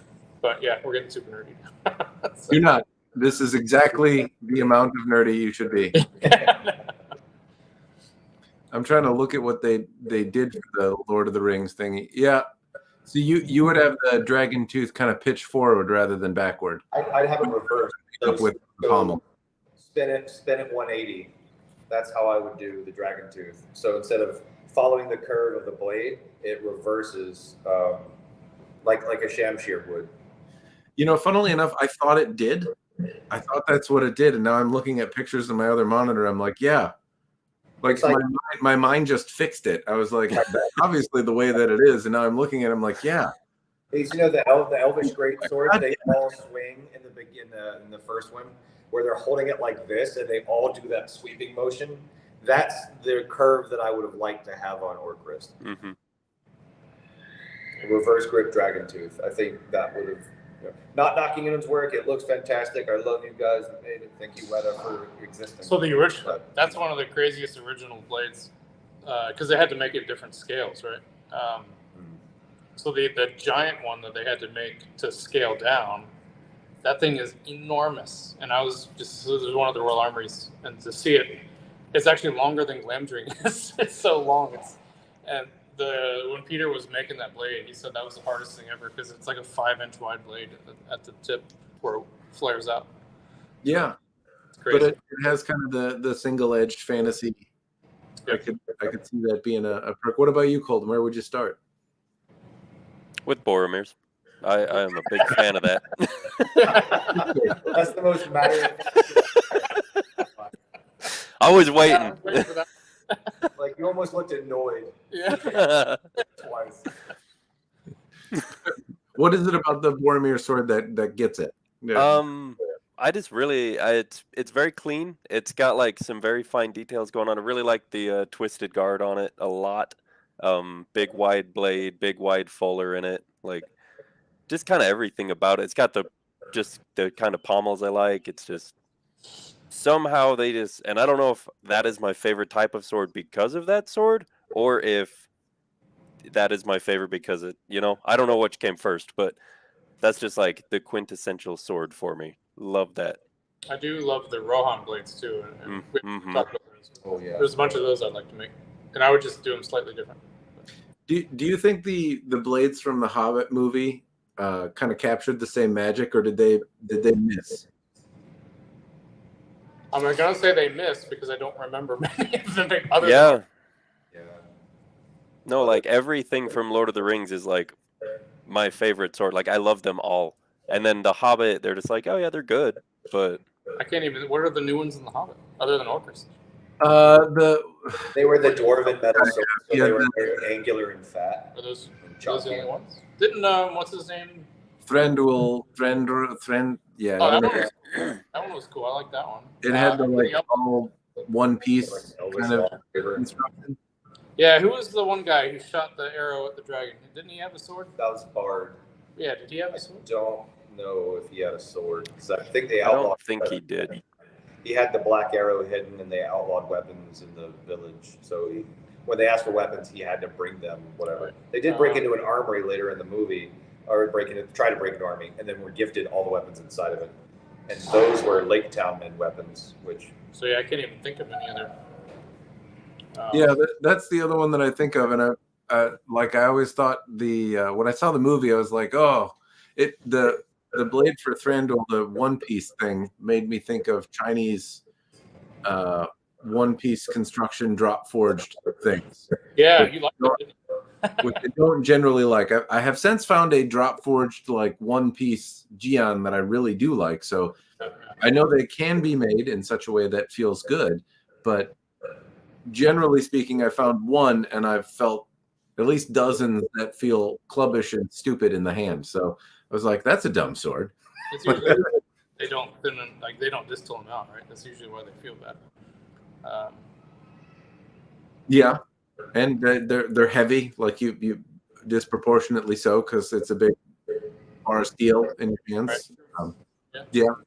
Apart from Lord of the Rings, what would be the next movie swords that you would dive into? Well, they're rebooting Highlander, and that's actually a go now, which surprises me. But I'd love to make. Actually, if anyone's watching who knows who's on their production, we love to make blades for them. There's the 14 people watching right now. I'm sure one of them. I know, right? Hey, you have 4 more than we get. So, I'm a big deal. I'm a big deal guy, you know? Yeah. I'm trying to think of what else. Witcher. Oh yeah, Witcher. Yeah, Witcher. Yeah, I was gonna say, Chris, you have one that is gonna be in the works soon, right? Or you're not gonna talk about that? Oh yeah, no, I keep forgetting because I'm not doing a Sterry blade from the Witcher 3 game, which I think is a really cool idea of a blade, and I haven't seen a good one, like a good real one made yet. Even Karamorn Forge, who makes the best Witcher blades, So good. he didn't do that one, or he did it without the cutout. I think I can't remember, but it doesn't look like the one in the game. So I want to take a stab at that one. Is he still making? Is Karamorn Forge still doing stuff? He's still in the middle of a war. Yeah, he's deployed in Belarus, I believe, right now. Last time I talked to him, I was lucky enough to find one of his Geralt steel swords secondhand on Facebook Marketplace or one of the groups. It's a beast, but it's nice. It is a beast, but it is beautiful and it cuts. And I grabbed it as soon as I saw it. I grabbed it, got it, 100% in love with it. I made a scabbard for it, and then I immediately emailed him thanking him for making it, and is he interested in doing a silver sword? And at which point he was like, I don't know if I can't right now because I am deployed with my unit. So yeah, I'm in the middle. Sorry. It's one of my favorite makers out there. That sword is my favorite sword in my collection right now. Yeah, that's cool. What else would you lust after? I've made most of the things I've lusted after. Like, what if there was a maker, and let's get Peter lying out. Easy answer. Sorry, Jeffrey Robinson. Jeffrey Robinson did Talion sword, Ufrael, I think it was Ufrael, and his dead son's broken sword that became his assassination dagger in the game Shadow of Mordor. And I friggin' love that sword set. And Jeffrey Robinson did a set, and with an open scabbard, just like in the game. And it is peak. It is 9,000% true to the original, if not surpassing the video game's inspiration or version of it. And that's the one I lust after the most. But it is expensive. It is quite costly. Worth it, every penny. Quite costly. Probably will never see it in the second. I think is Beastmaster's sword. Yeah, we don't know who made that original one, do we? The original Beastmaster. That was oh my god, it starts with an A. It's Anteros or something like that. But Patrick Barta for me, I would love to have a Patrick Barta piece. Yeah. There we go. Look at that. Oh. Yeah. I don't need to open up Pinterest. Look at that. Look at that hotness. Sweet Lord. Yeah, this is your thingy that you're talking about?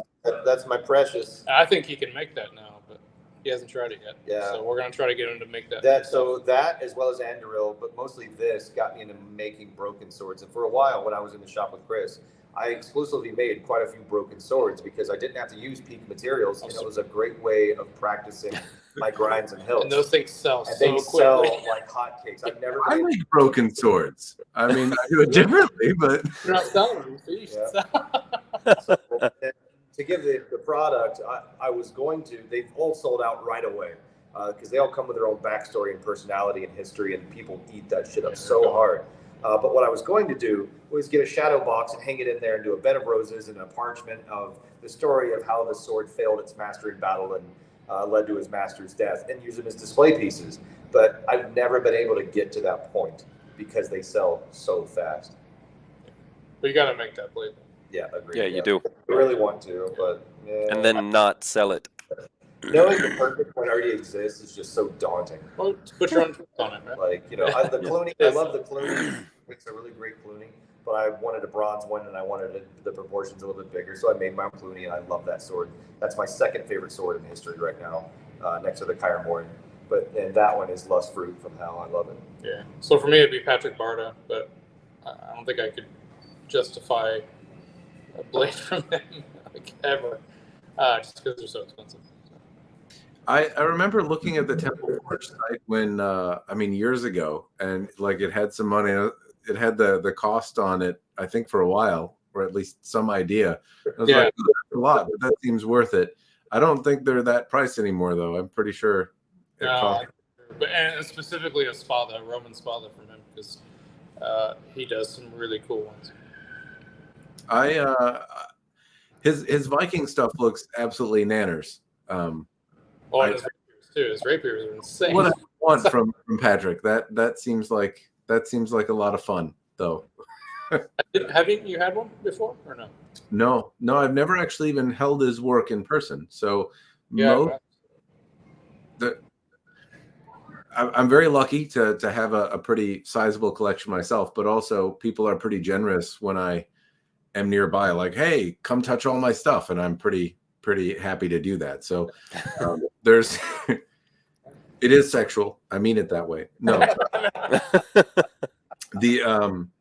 So I've gotten a chance to see a lot of different things from a lot of different makers that are not as prolific, but Patrick is not one. I haven't gotten a chance to hold any of his work before, see it in person. Who it is that has or not a bunch, but has at least 4 of his blades. Who's that? Tennessee. No, it's not the other high-end collector. Yeah, I can't remember who it was, but somebody has his blades, and I'm just like, please, let me see. Yeah, what about you, Colton? I don't know if you... Oh, I would love to see some stuff from Fable Blades in person and potentially get one. We've already talked to him, but like he is a lot of inspiration for me with his twist on fantasy stuff, and like just love what he's doing. And so, yeah, definitely would love to see some of that and potentially get something at some point. So, Brendan, if you're watching at the shop right now, Yup. let us know.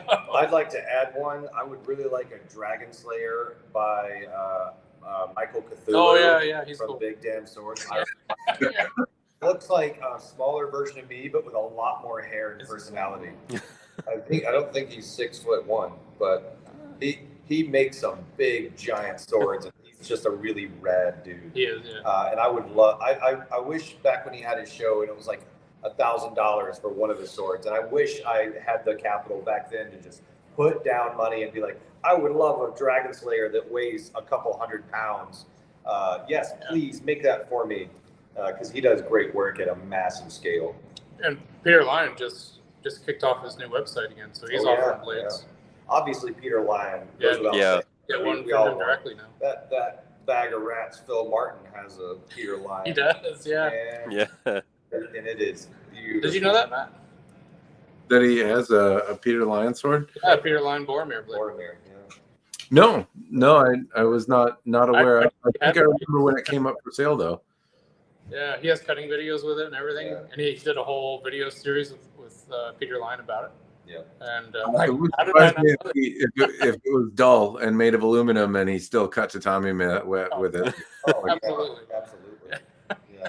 He's actually running our tournament tomorrow. I kind of want to. I just like for April Fools, I want to see him take one of those like line cook spatulas that are really flexible and sharpen it, and just be like, ding ding. There's some cuts. You probably could. And I'll catch it on the thing. I know he can. That's the thing. It's like, it's a joke, but it's not. I'm fucking awesome. Yeah. But he wouldn't say that though. He just kind of, stoically move to the back of the mat and stand there and it'd fade to black. And I'd be like, yep. Sunglasses on, that's perfect. Right? Yeah. Oh, yeah. Here you go. Yeah. I like it. But I at this point though, I want to see him just sharpen a spoon and go at it. A plastic spork from Taco Bell. If you handed him the burrito you were eating, Josh, I bet he could cut it on with it. Put a perfect 15, 20 degree edge on it and then cut a cinder block in half.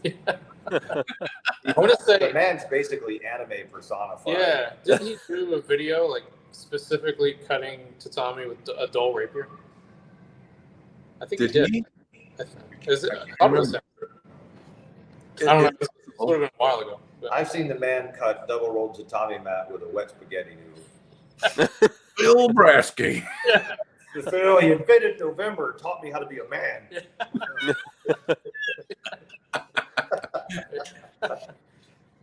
That's exactly right. Yep. I feel like I could. I feel like at least in the sword community, you could put in Phil Martin into any Chuck Norris fact joke, and it would kind of like Phil Martin challenged Lance Armstrong to a game of who has more testicles in 1x3. You know what I mean? Right. Yeah. 100%. Yeah. It takes him 15 days to cut the grass, and he does it one blade at a time. But God damn, you can put a level on it and it's 0. Yeah, I call him the Cuisinart, Philip the Cuisinart Martin. Yeah. He cuts so damn good. I still don't know if it's a compliment. Cuisinart's such a weird sounding word. Probably like. I don't think it is, but like somehow he makes it cool. That's It's French. French is cool. Yeah. I'd also say so Sensei Fimal is also that good too, where which is weird because you usually have. I was surprised you didn't just put a fake one on. Yeah. For the life. Yeah. I don't know around here even pass. Where's the hat at? Yeah. And the glue. Could just melt some M&Ms on my face or something. Melted 4-year-old goatee. No, I can grow a beard though. I just am choosing my marriage at the moment. That's. Ooh. I thought she liked. No, I thought she liked. No, she doesn't. She didn't like my long hippie hair, and she didn't like the beard, and she doesn't. It's getting cold out though, so now. Did you wait years to tell you, or did you just hold out until one day you had to just let it go? No, she has always been very clear that my beard is ugly and stupid and should not be there. Day one, first date.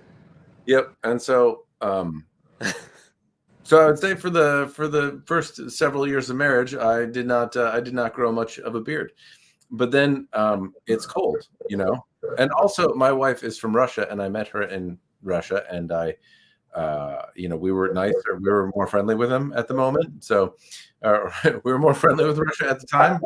They weren't blowing everything up.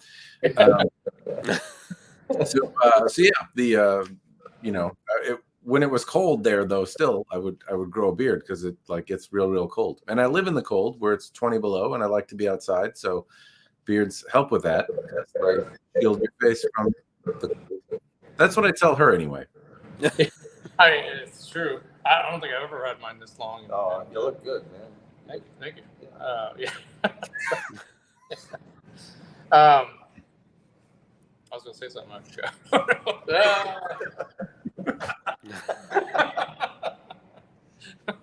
Matt, you look good too, man. Yeah. Just letting you know. I appreciate your lying. You like me enough to lie to me. I appreciate it. Yep. No, it doesn't make me feel particularly weird though. It was weird because I didn't say I had, for people that have been watching this channel for a minute, I over COVID just stopped caring. Well, I did. I could, like, everyone I knew that cut hair got super COVID. And so every time it was like, you should go get your hair cut. You look like a drippy leak. I would hear like, hey, you missed your appointment and it's a good thing because this lady died of COVID that cut your hair. And then like, I was like, oh, well, I know this other lady. Well, you missed your appointment. Good thing. She actually exploded and gave everyone COVID who then died.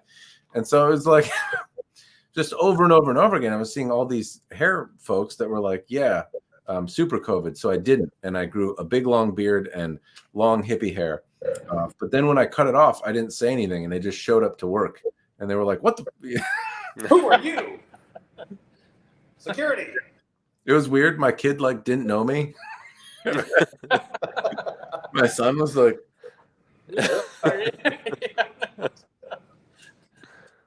Yeah, those were pretty good videos. So yeah, that was a hoot. He did not recognize me and was like, yeah, like babies when you go to pick them up and you're a stranger, like give you the side eye kind of thing. Like, let's mommy now. So yeah, that is a transformer. Yeah. Awesome. Good question. That was a fantastic question. Yeah. Well, I forgot what we were talking about before that. Peter Pan. we were actually just talking. This whole podcast has been about my beard. That's basically been it. We haven't talked about anything else. I guess It's going to warrant a second one for sure. yeah.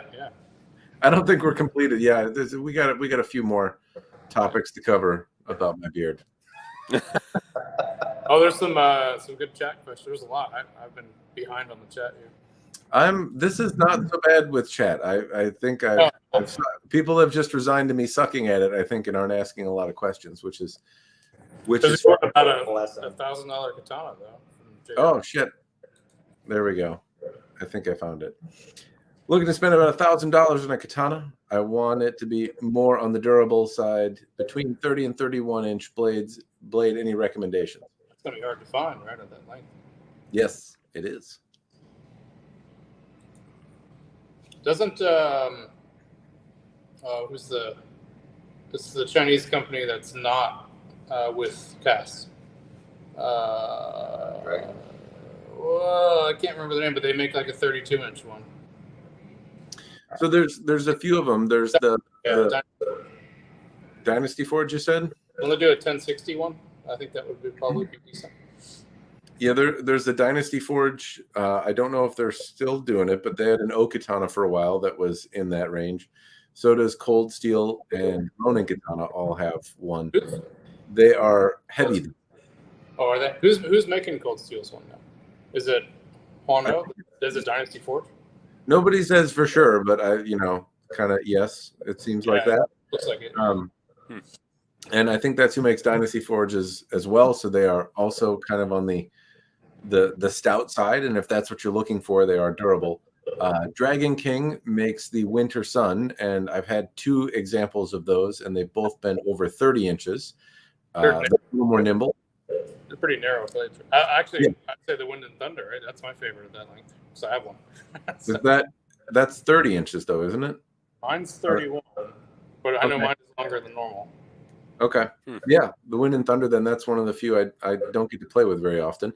What else? That's a heavy blade though. The Cloudhammer also makes some from time to time that are in that range, and I got to play with some of their S7 stuff, and so if you get one that is made of whatever they're working with similar to that now, it holds up pretty well to stupid things. So if you're going to bash a metal pole in your backyard, that seems to be the... I'm curious if they specifically need a katana, because there is LK Chen does that Crossbowman's Dao, which looks like a Chinese version of the katana, but that's a 32-inch or 31-inch blade. And that thing's nice. You can get the Miao Dao, even bigger. That is bigger. Yeah, you can go bigger. So, Go big. Yeah. There you go. That's your next giant sword to make, Josh, is the Miao Dao. Oh yeah. You got to etch some cats in it. I can just hear you say this is Miao Dao. I do. There is a Japanese influenced sword I do regret selling, combining an old question with this one. Like, way back when, I forget his name. We talked about him actually when he had a shop in Orlando. Bob. Oh yeah. Bob Elder. Yep. I bought my first 3 katanas from him. He was the coolest old man I've ever talked to, and he was always keen to show you his gun and swords on the wall. And he taught me how to hold a katana and how to hand it back to earn respect amongst people. And as like a 22-year-old kid, 21-year-old kid, I was just enamored and crazed. But I bought just a cheap katana he sold me that he was like, it's not a great katana, but it's the real deal kind of deal, and I was happy with it. But he sold me 2 swords that he had on his wall, and it was a Rob Criswell katana with a Musashi Suba and a Wakizashi with a G10 sheath, the paracord wrap, and the pinned end pieces. And I love those swords so much. And you never saw it? No. So in 2006, when the economy, or 2007, when the economy fell out, I lost my job and in a panic because I didn't know what I was going to do, and I was just a kid. I put them up on eBay and sold them for the pair for like $500, thinking that was the right move. And then I got unemployment and I drifted until I actually got another job. And I never saw them again. And sometimes they pop up on eBay, but it's never the one that I saw. They always have a different cross or they're different lengths. And they're always like $500 to $700 or something like that. But I do miss those swords. Yeah. Bob Elder was a pretty high-ranking guy in the Toyama Ryu. Like he knew how to swing a sword. Yeah. I never knew any of that because I was never in the world. I just saw the martial arts shop and he was fun to talk to, and he was just. I spent probably 1-2 days every 2 weeks in his shop just shooting the shit with him for a couple hours. It's funny how small the world it is because I didn't know him at the time. Yeah. And then I didn't know Bob at the time either. But then I was talking with Mike Female and Sensei Female, who they know each other really well, right? Yeah. Yeah, it's interesting how small world it is, right? So, yeah. I do miss the swords. I regret selling those swords. I wish they were still on my wall and mantle. Because I know they were tactical katana, or that was the theme, is tactical katanas. But they were still really awesome swords. I never got to cut with them. I always had it near me or leaned up in the corner of my room by my bed kind of deal. Really regret selling those. I was looking at the chat. So Shelby said Thandros blade. And that's got to be an older comment, I think. Kyle, I might have known. Giant barbarian first. I would love to make a He-Man double-headed giant barbarian axe with the standard 36-inch handle, so you could chuck it like an animal. Oh man, you're the only man who could put chest hair on an axe and get away with it. That yeah, on purpose even.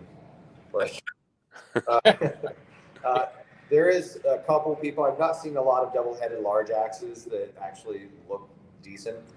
Saber's Conan's was great, but Sabersmith back in the day, they made a giant double-handed axe that had like a 48-inch knurled up grip, and it was one blade with 2 pieces of steel pinned through. And I actually really liked that axe, and I had it for a while. It was like a $500 axe.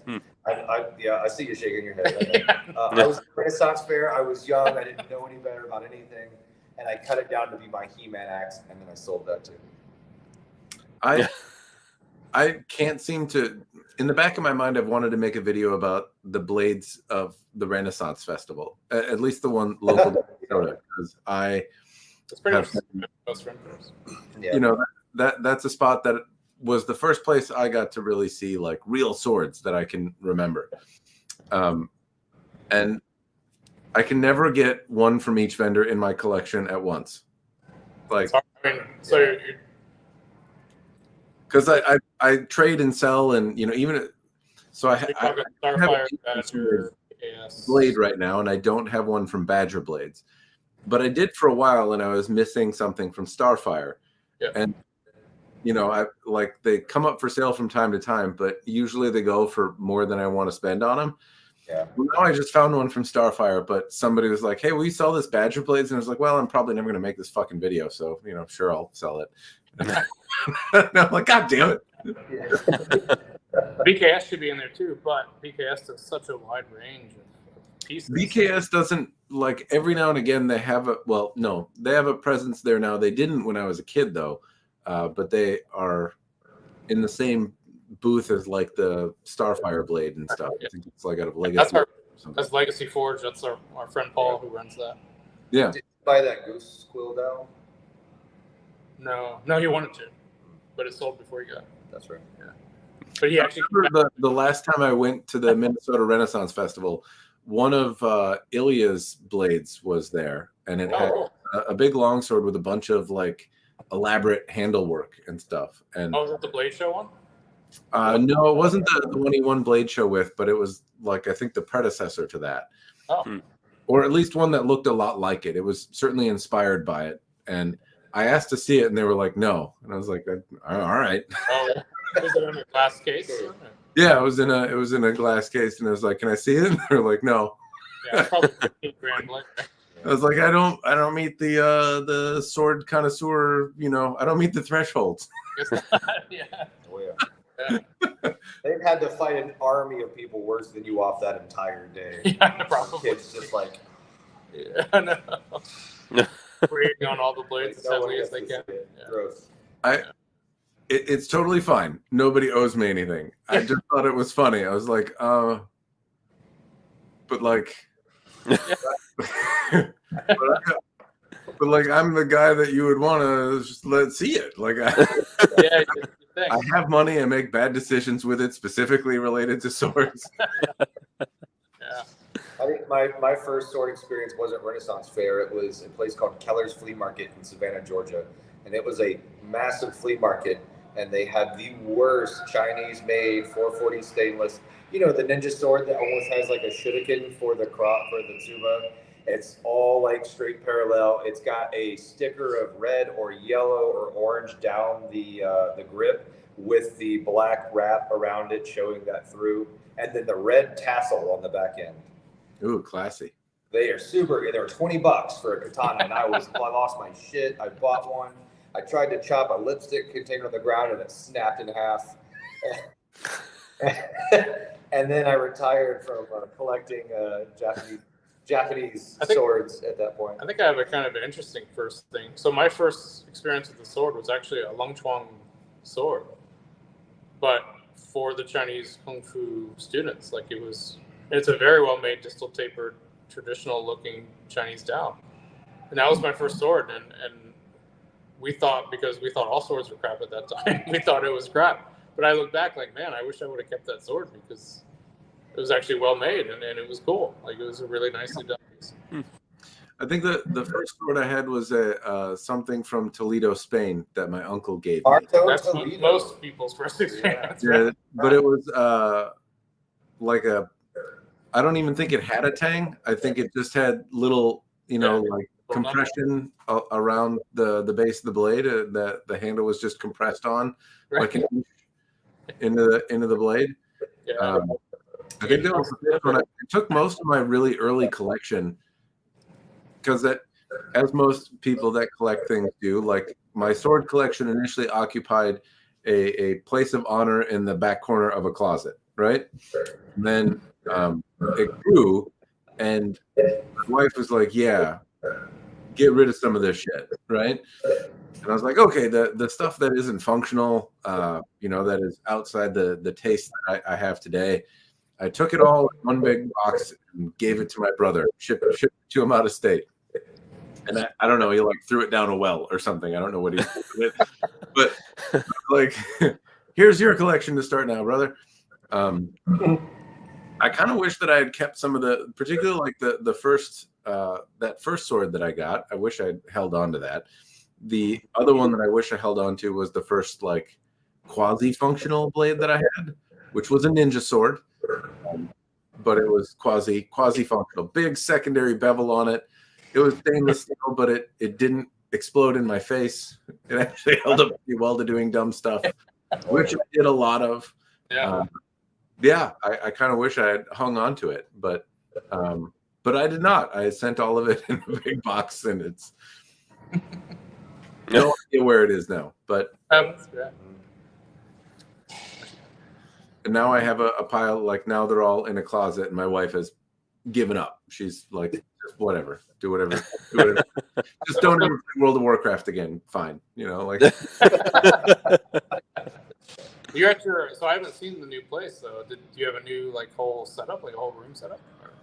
I do. So moved to a new place. Yep, and the plan was that this kind of like downstairs basement area would be kind of the man cave area, and then I'd have the basement. But it quickly became apparent that was like way too much space, and if I hung swords up all over the wall, the basement is big enough where I could display them all actually, and not have to store them on lumber racks. But with kids and stuff, it was not a great idea to make effectively one whole part of our house not safe for children to be around. So there's like a room with no windows and closet, and that's where my office landed and where the swords were. And it's good because there's a door and I can shut it, and if there's people around or kids have friends over or something like that, I don't have to worry about putting all my guns away.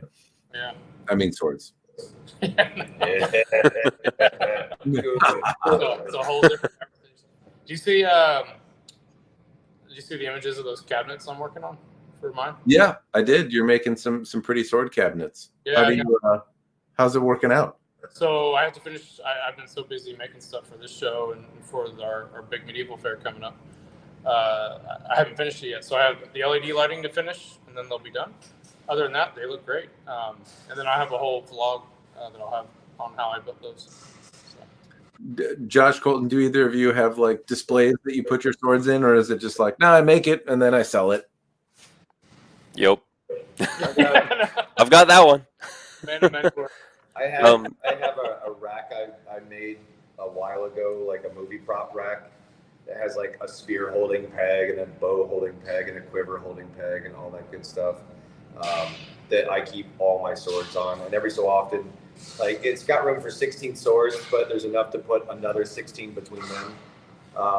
And I filled it up a little too much and then sold them, and then filled it up again and then sold them. I really want to do Fields has done, a display rack with a nice LED lighting and everything.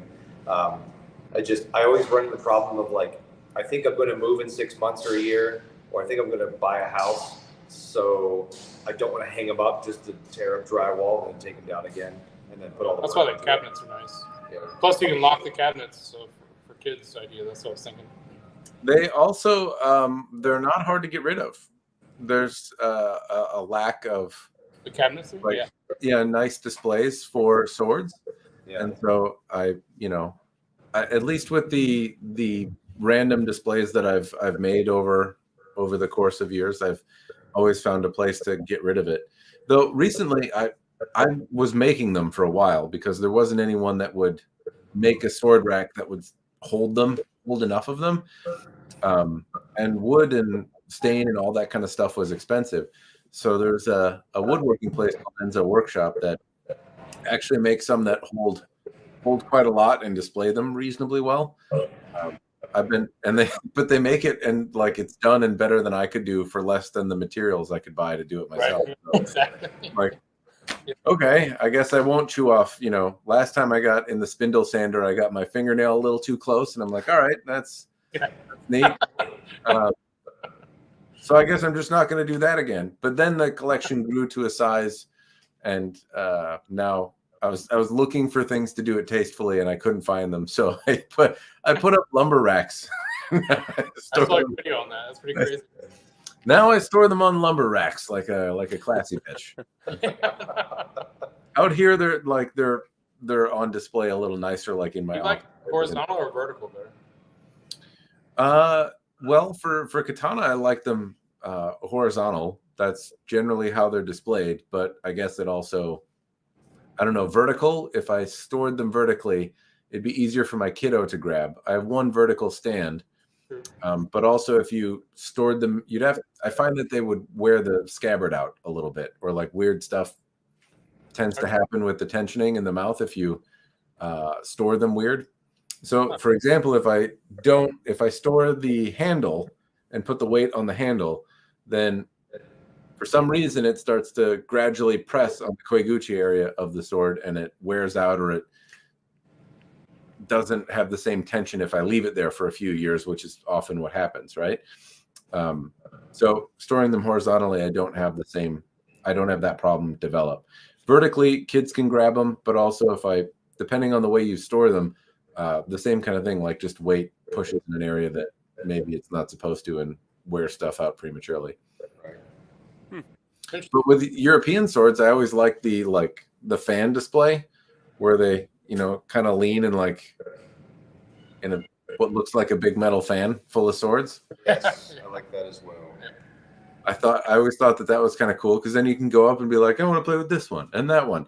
Storing on lumber racks is not particularly conducive to I was going to ask about that, yeah, because when I made my cabinets, that was my goal, is I have to be able to reach in, grab a blade, no matter what blade it is, and be able to pull it out without a problem.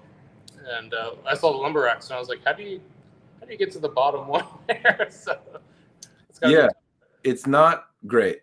So so if you want to store something 12 deep and you have I don't have nearly 200 things to put on the rack, then it's handy, because there's not really a way to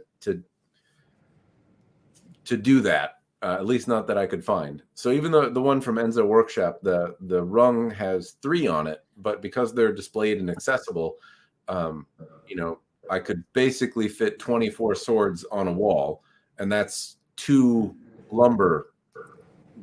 slots in a lumber rack.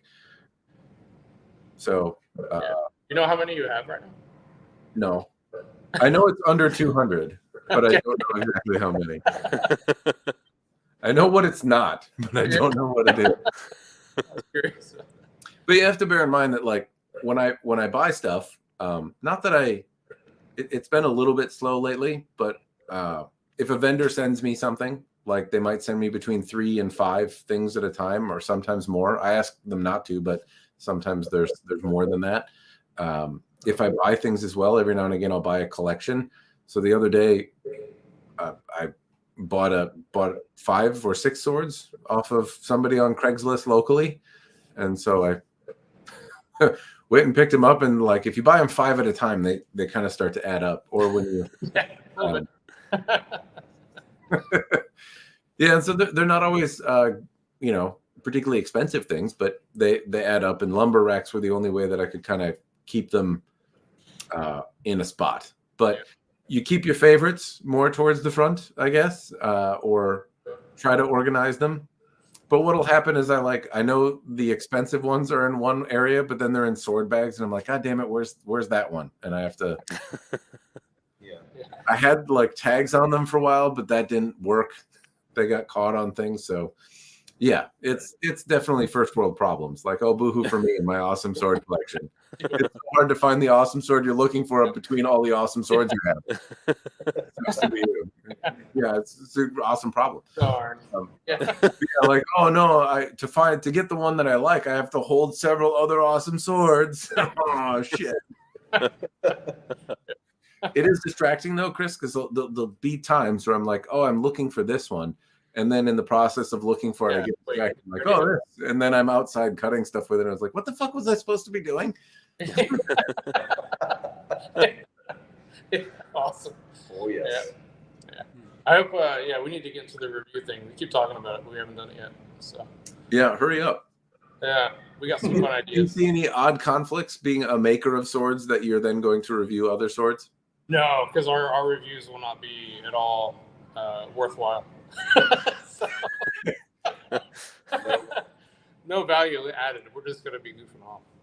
I suppose. Although I will say, I will point out the highlights of things, because we're only going to review things I think that we own because we like them.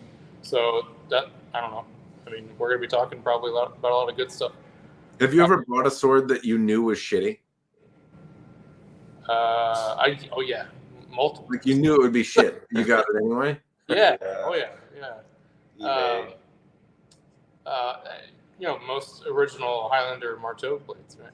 So, I bought a Marteau Claymore 2 Claymore. Oh, I have at a flea market in Lakeland, Florida, for $45. And I was like, I mean, they're this cool. is a really expensive, not great sword. Yeah. I have to buy it. It's such a good deal. I have the windlass Conan blades, and I bought them for my display because they actually do a really good job of looking almost identical to the originals, almost. And then I had the father sword upside down, and the palm would fell right off. I was a little bit of glue, you know, the display. So. Anathar. Yeah. I don't know if I bought anything as bad as Anathar, though. Anathar was, that's a beast in its own, right? Yeah. And the saga will have to continue. I'll have to think of some other shit to do. The Anathar is a particular brand of bad, but in fairness, even Anathar didn't like fall apart as soon as you picked it up. That was That Conan pommel was heavy too. I'm glad it didn't hit my foot because that would have sucked. Well, that I suppose is the trick. Is I have bought a few swords that I knew I didn't particularly care for. There was one that comes to mind. I got it for a particularly good deal, and I believe it was sold to me for a good deal because I would probably review it and do some stuff with it, which I was kind of loath to do because I didn't really like it. And then when I reviewed it, I was like, it's not good. It was the All-Ayubi. It was a sword from Indonesia that was made out of cable Damascus, and like all of the things that I don't like about swords were kind of like were tied into this. It did lots of things that were wrong. It tried to be cool, and like there were being made out of cable was interesting. Breaking a blade made out of cable was kind of interesting to see the way that it tried to hold itself together. But like there were weird spikes that came out of it and poked you in the hand, and the handle was filled with not like pitch, but some sort of like epoxy inside of the brass casting. So it was really brittle and the handle fell apart. The like horn that was used exploded in your hand and hurt. And the tang was really shitty and thin and like all of the things, and it was not an inexpensive sword for the person that originally bought it. And it was all it had very no redeeming features, really. On the opposite end of that, the one that surprised me the most was I got a Huawei katana, one of the 10 or 9260 ones. Mm-hmm.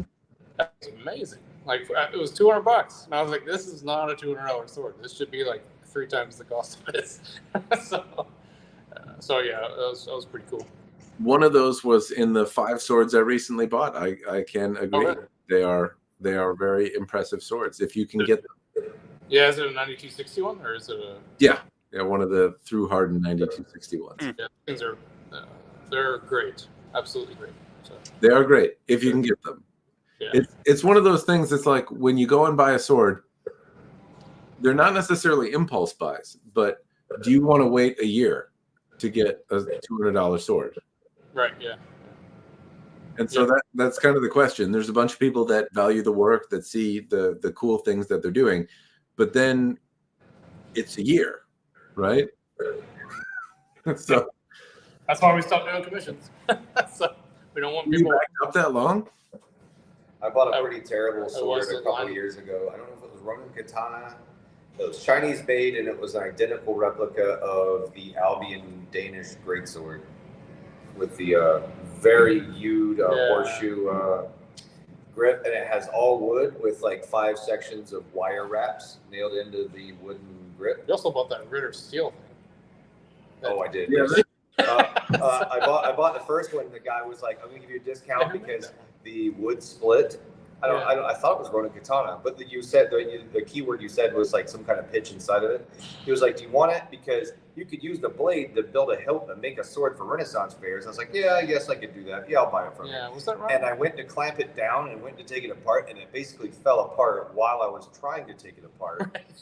And inside the grip and the recess was overground compared to the tang, and it was filled with this like plastic concrete gross.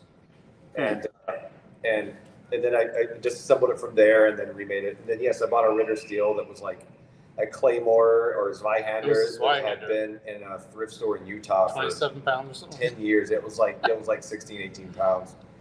And it was a Flamberge edge. Yeah. I'm trying to remember who made it. I think So no, the Ronin katana one is called the Trom Killer, and it looks like a lot of the other ones that are out there, but the 5 sections of wire wrap are usually like it may be from the same forge or factory, but it's not sold under Ronin katana.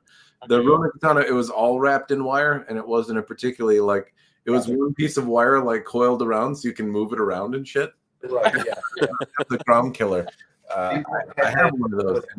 So they were all loosened and let go, and they're just like a slinky just spilling out everywhere. Yeah, the blade wasn't terrible, but it was definitely overbuilt. It was way overbuilt.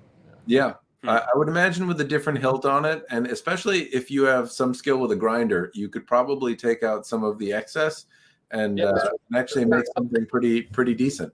Yeah, I was like, hey, you should do that. And he was like, is that what the butter knife turned out to be? Did it start as the Crom Killer? It did turn into something better than it was and get sold at a Renaissance fair to someone that I very clearly explained. This blade is from this company. It's not my blade. Yeah. I built the hilt for it, and it looks awesome. Good luck.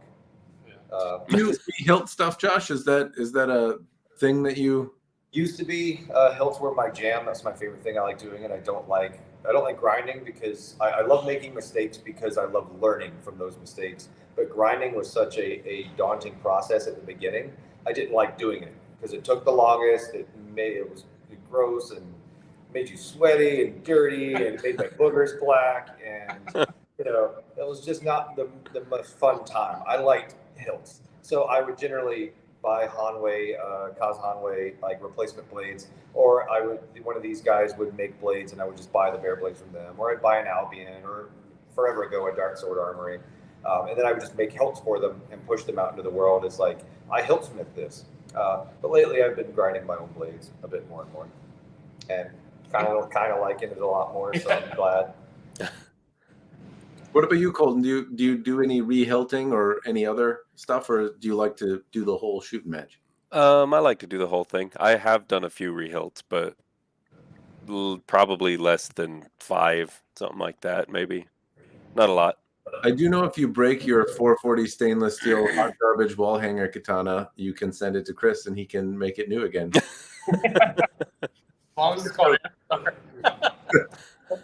I assumed you wanted me to help get the word out about your new business, re-hilting.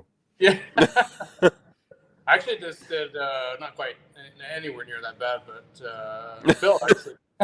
Phil sent me a Deltin that it must have been I don't know, it had issues, and not normal for Deltin to have those type of issues because Deltin puts out really good work. But this one just needed a whole new blade. So I took the garden pommel. I was hoping to use the grip too, but I took the garden pommel. We have to get going. We have to get going pretty quick. But the garden pommel, I had to take a lot of weight out of them because they were way too heavy. But I was able to get a new blade on there and a new grip, and it turned out really nice. I just posted some images of it on Facebook, I think yesterday.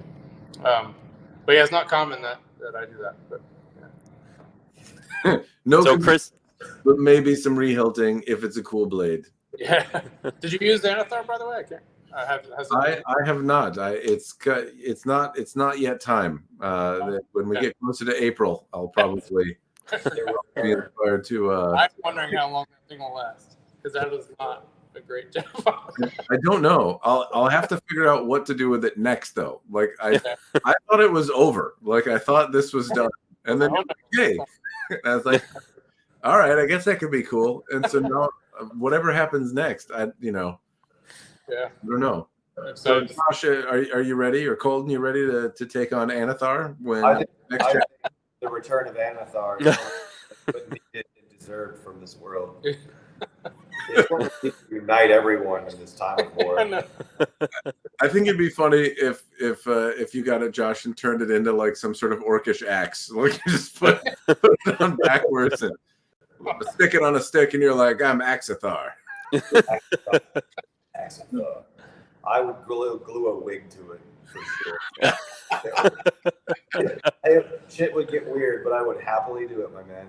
There we go. That's the next the next chapter. I'll message you my address. You can have that.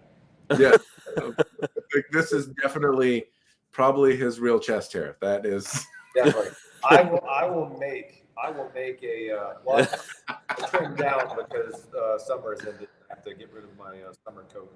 But yeah, I will make a video of me sparks flying and goggles and no shirt on, being seduced by the power of Anathar.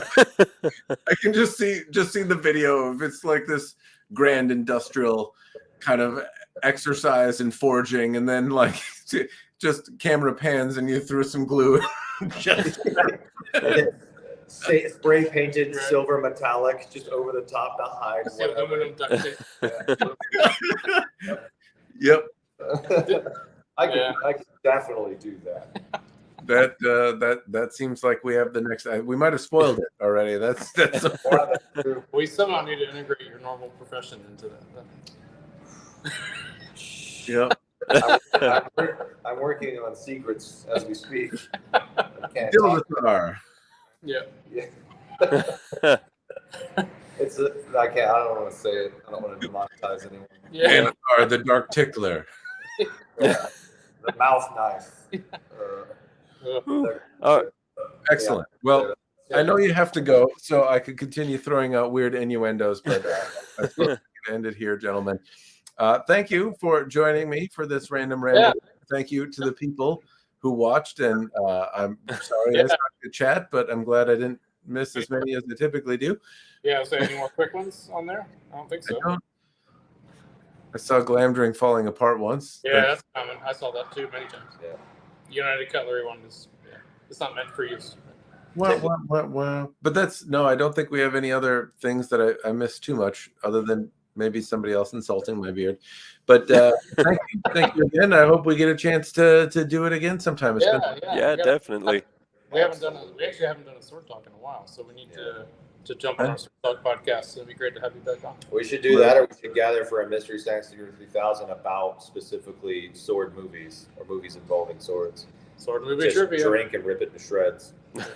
We can do that next time. All right. Bye-bye. Yeah. Later, man. Hey.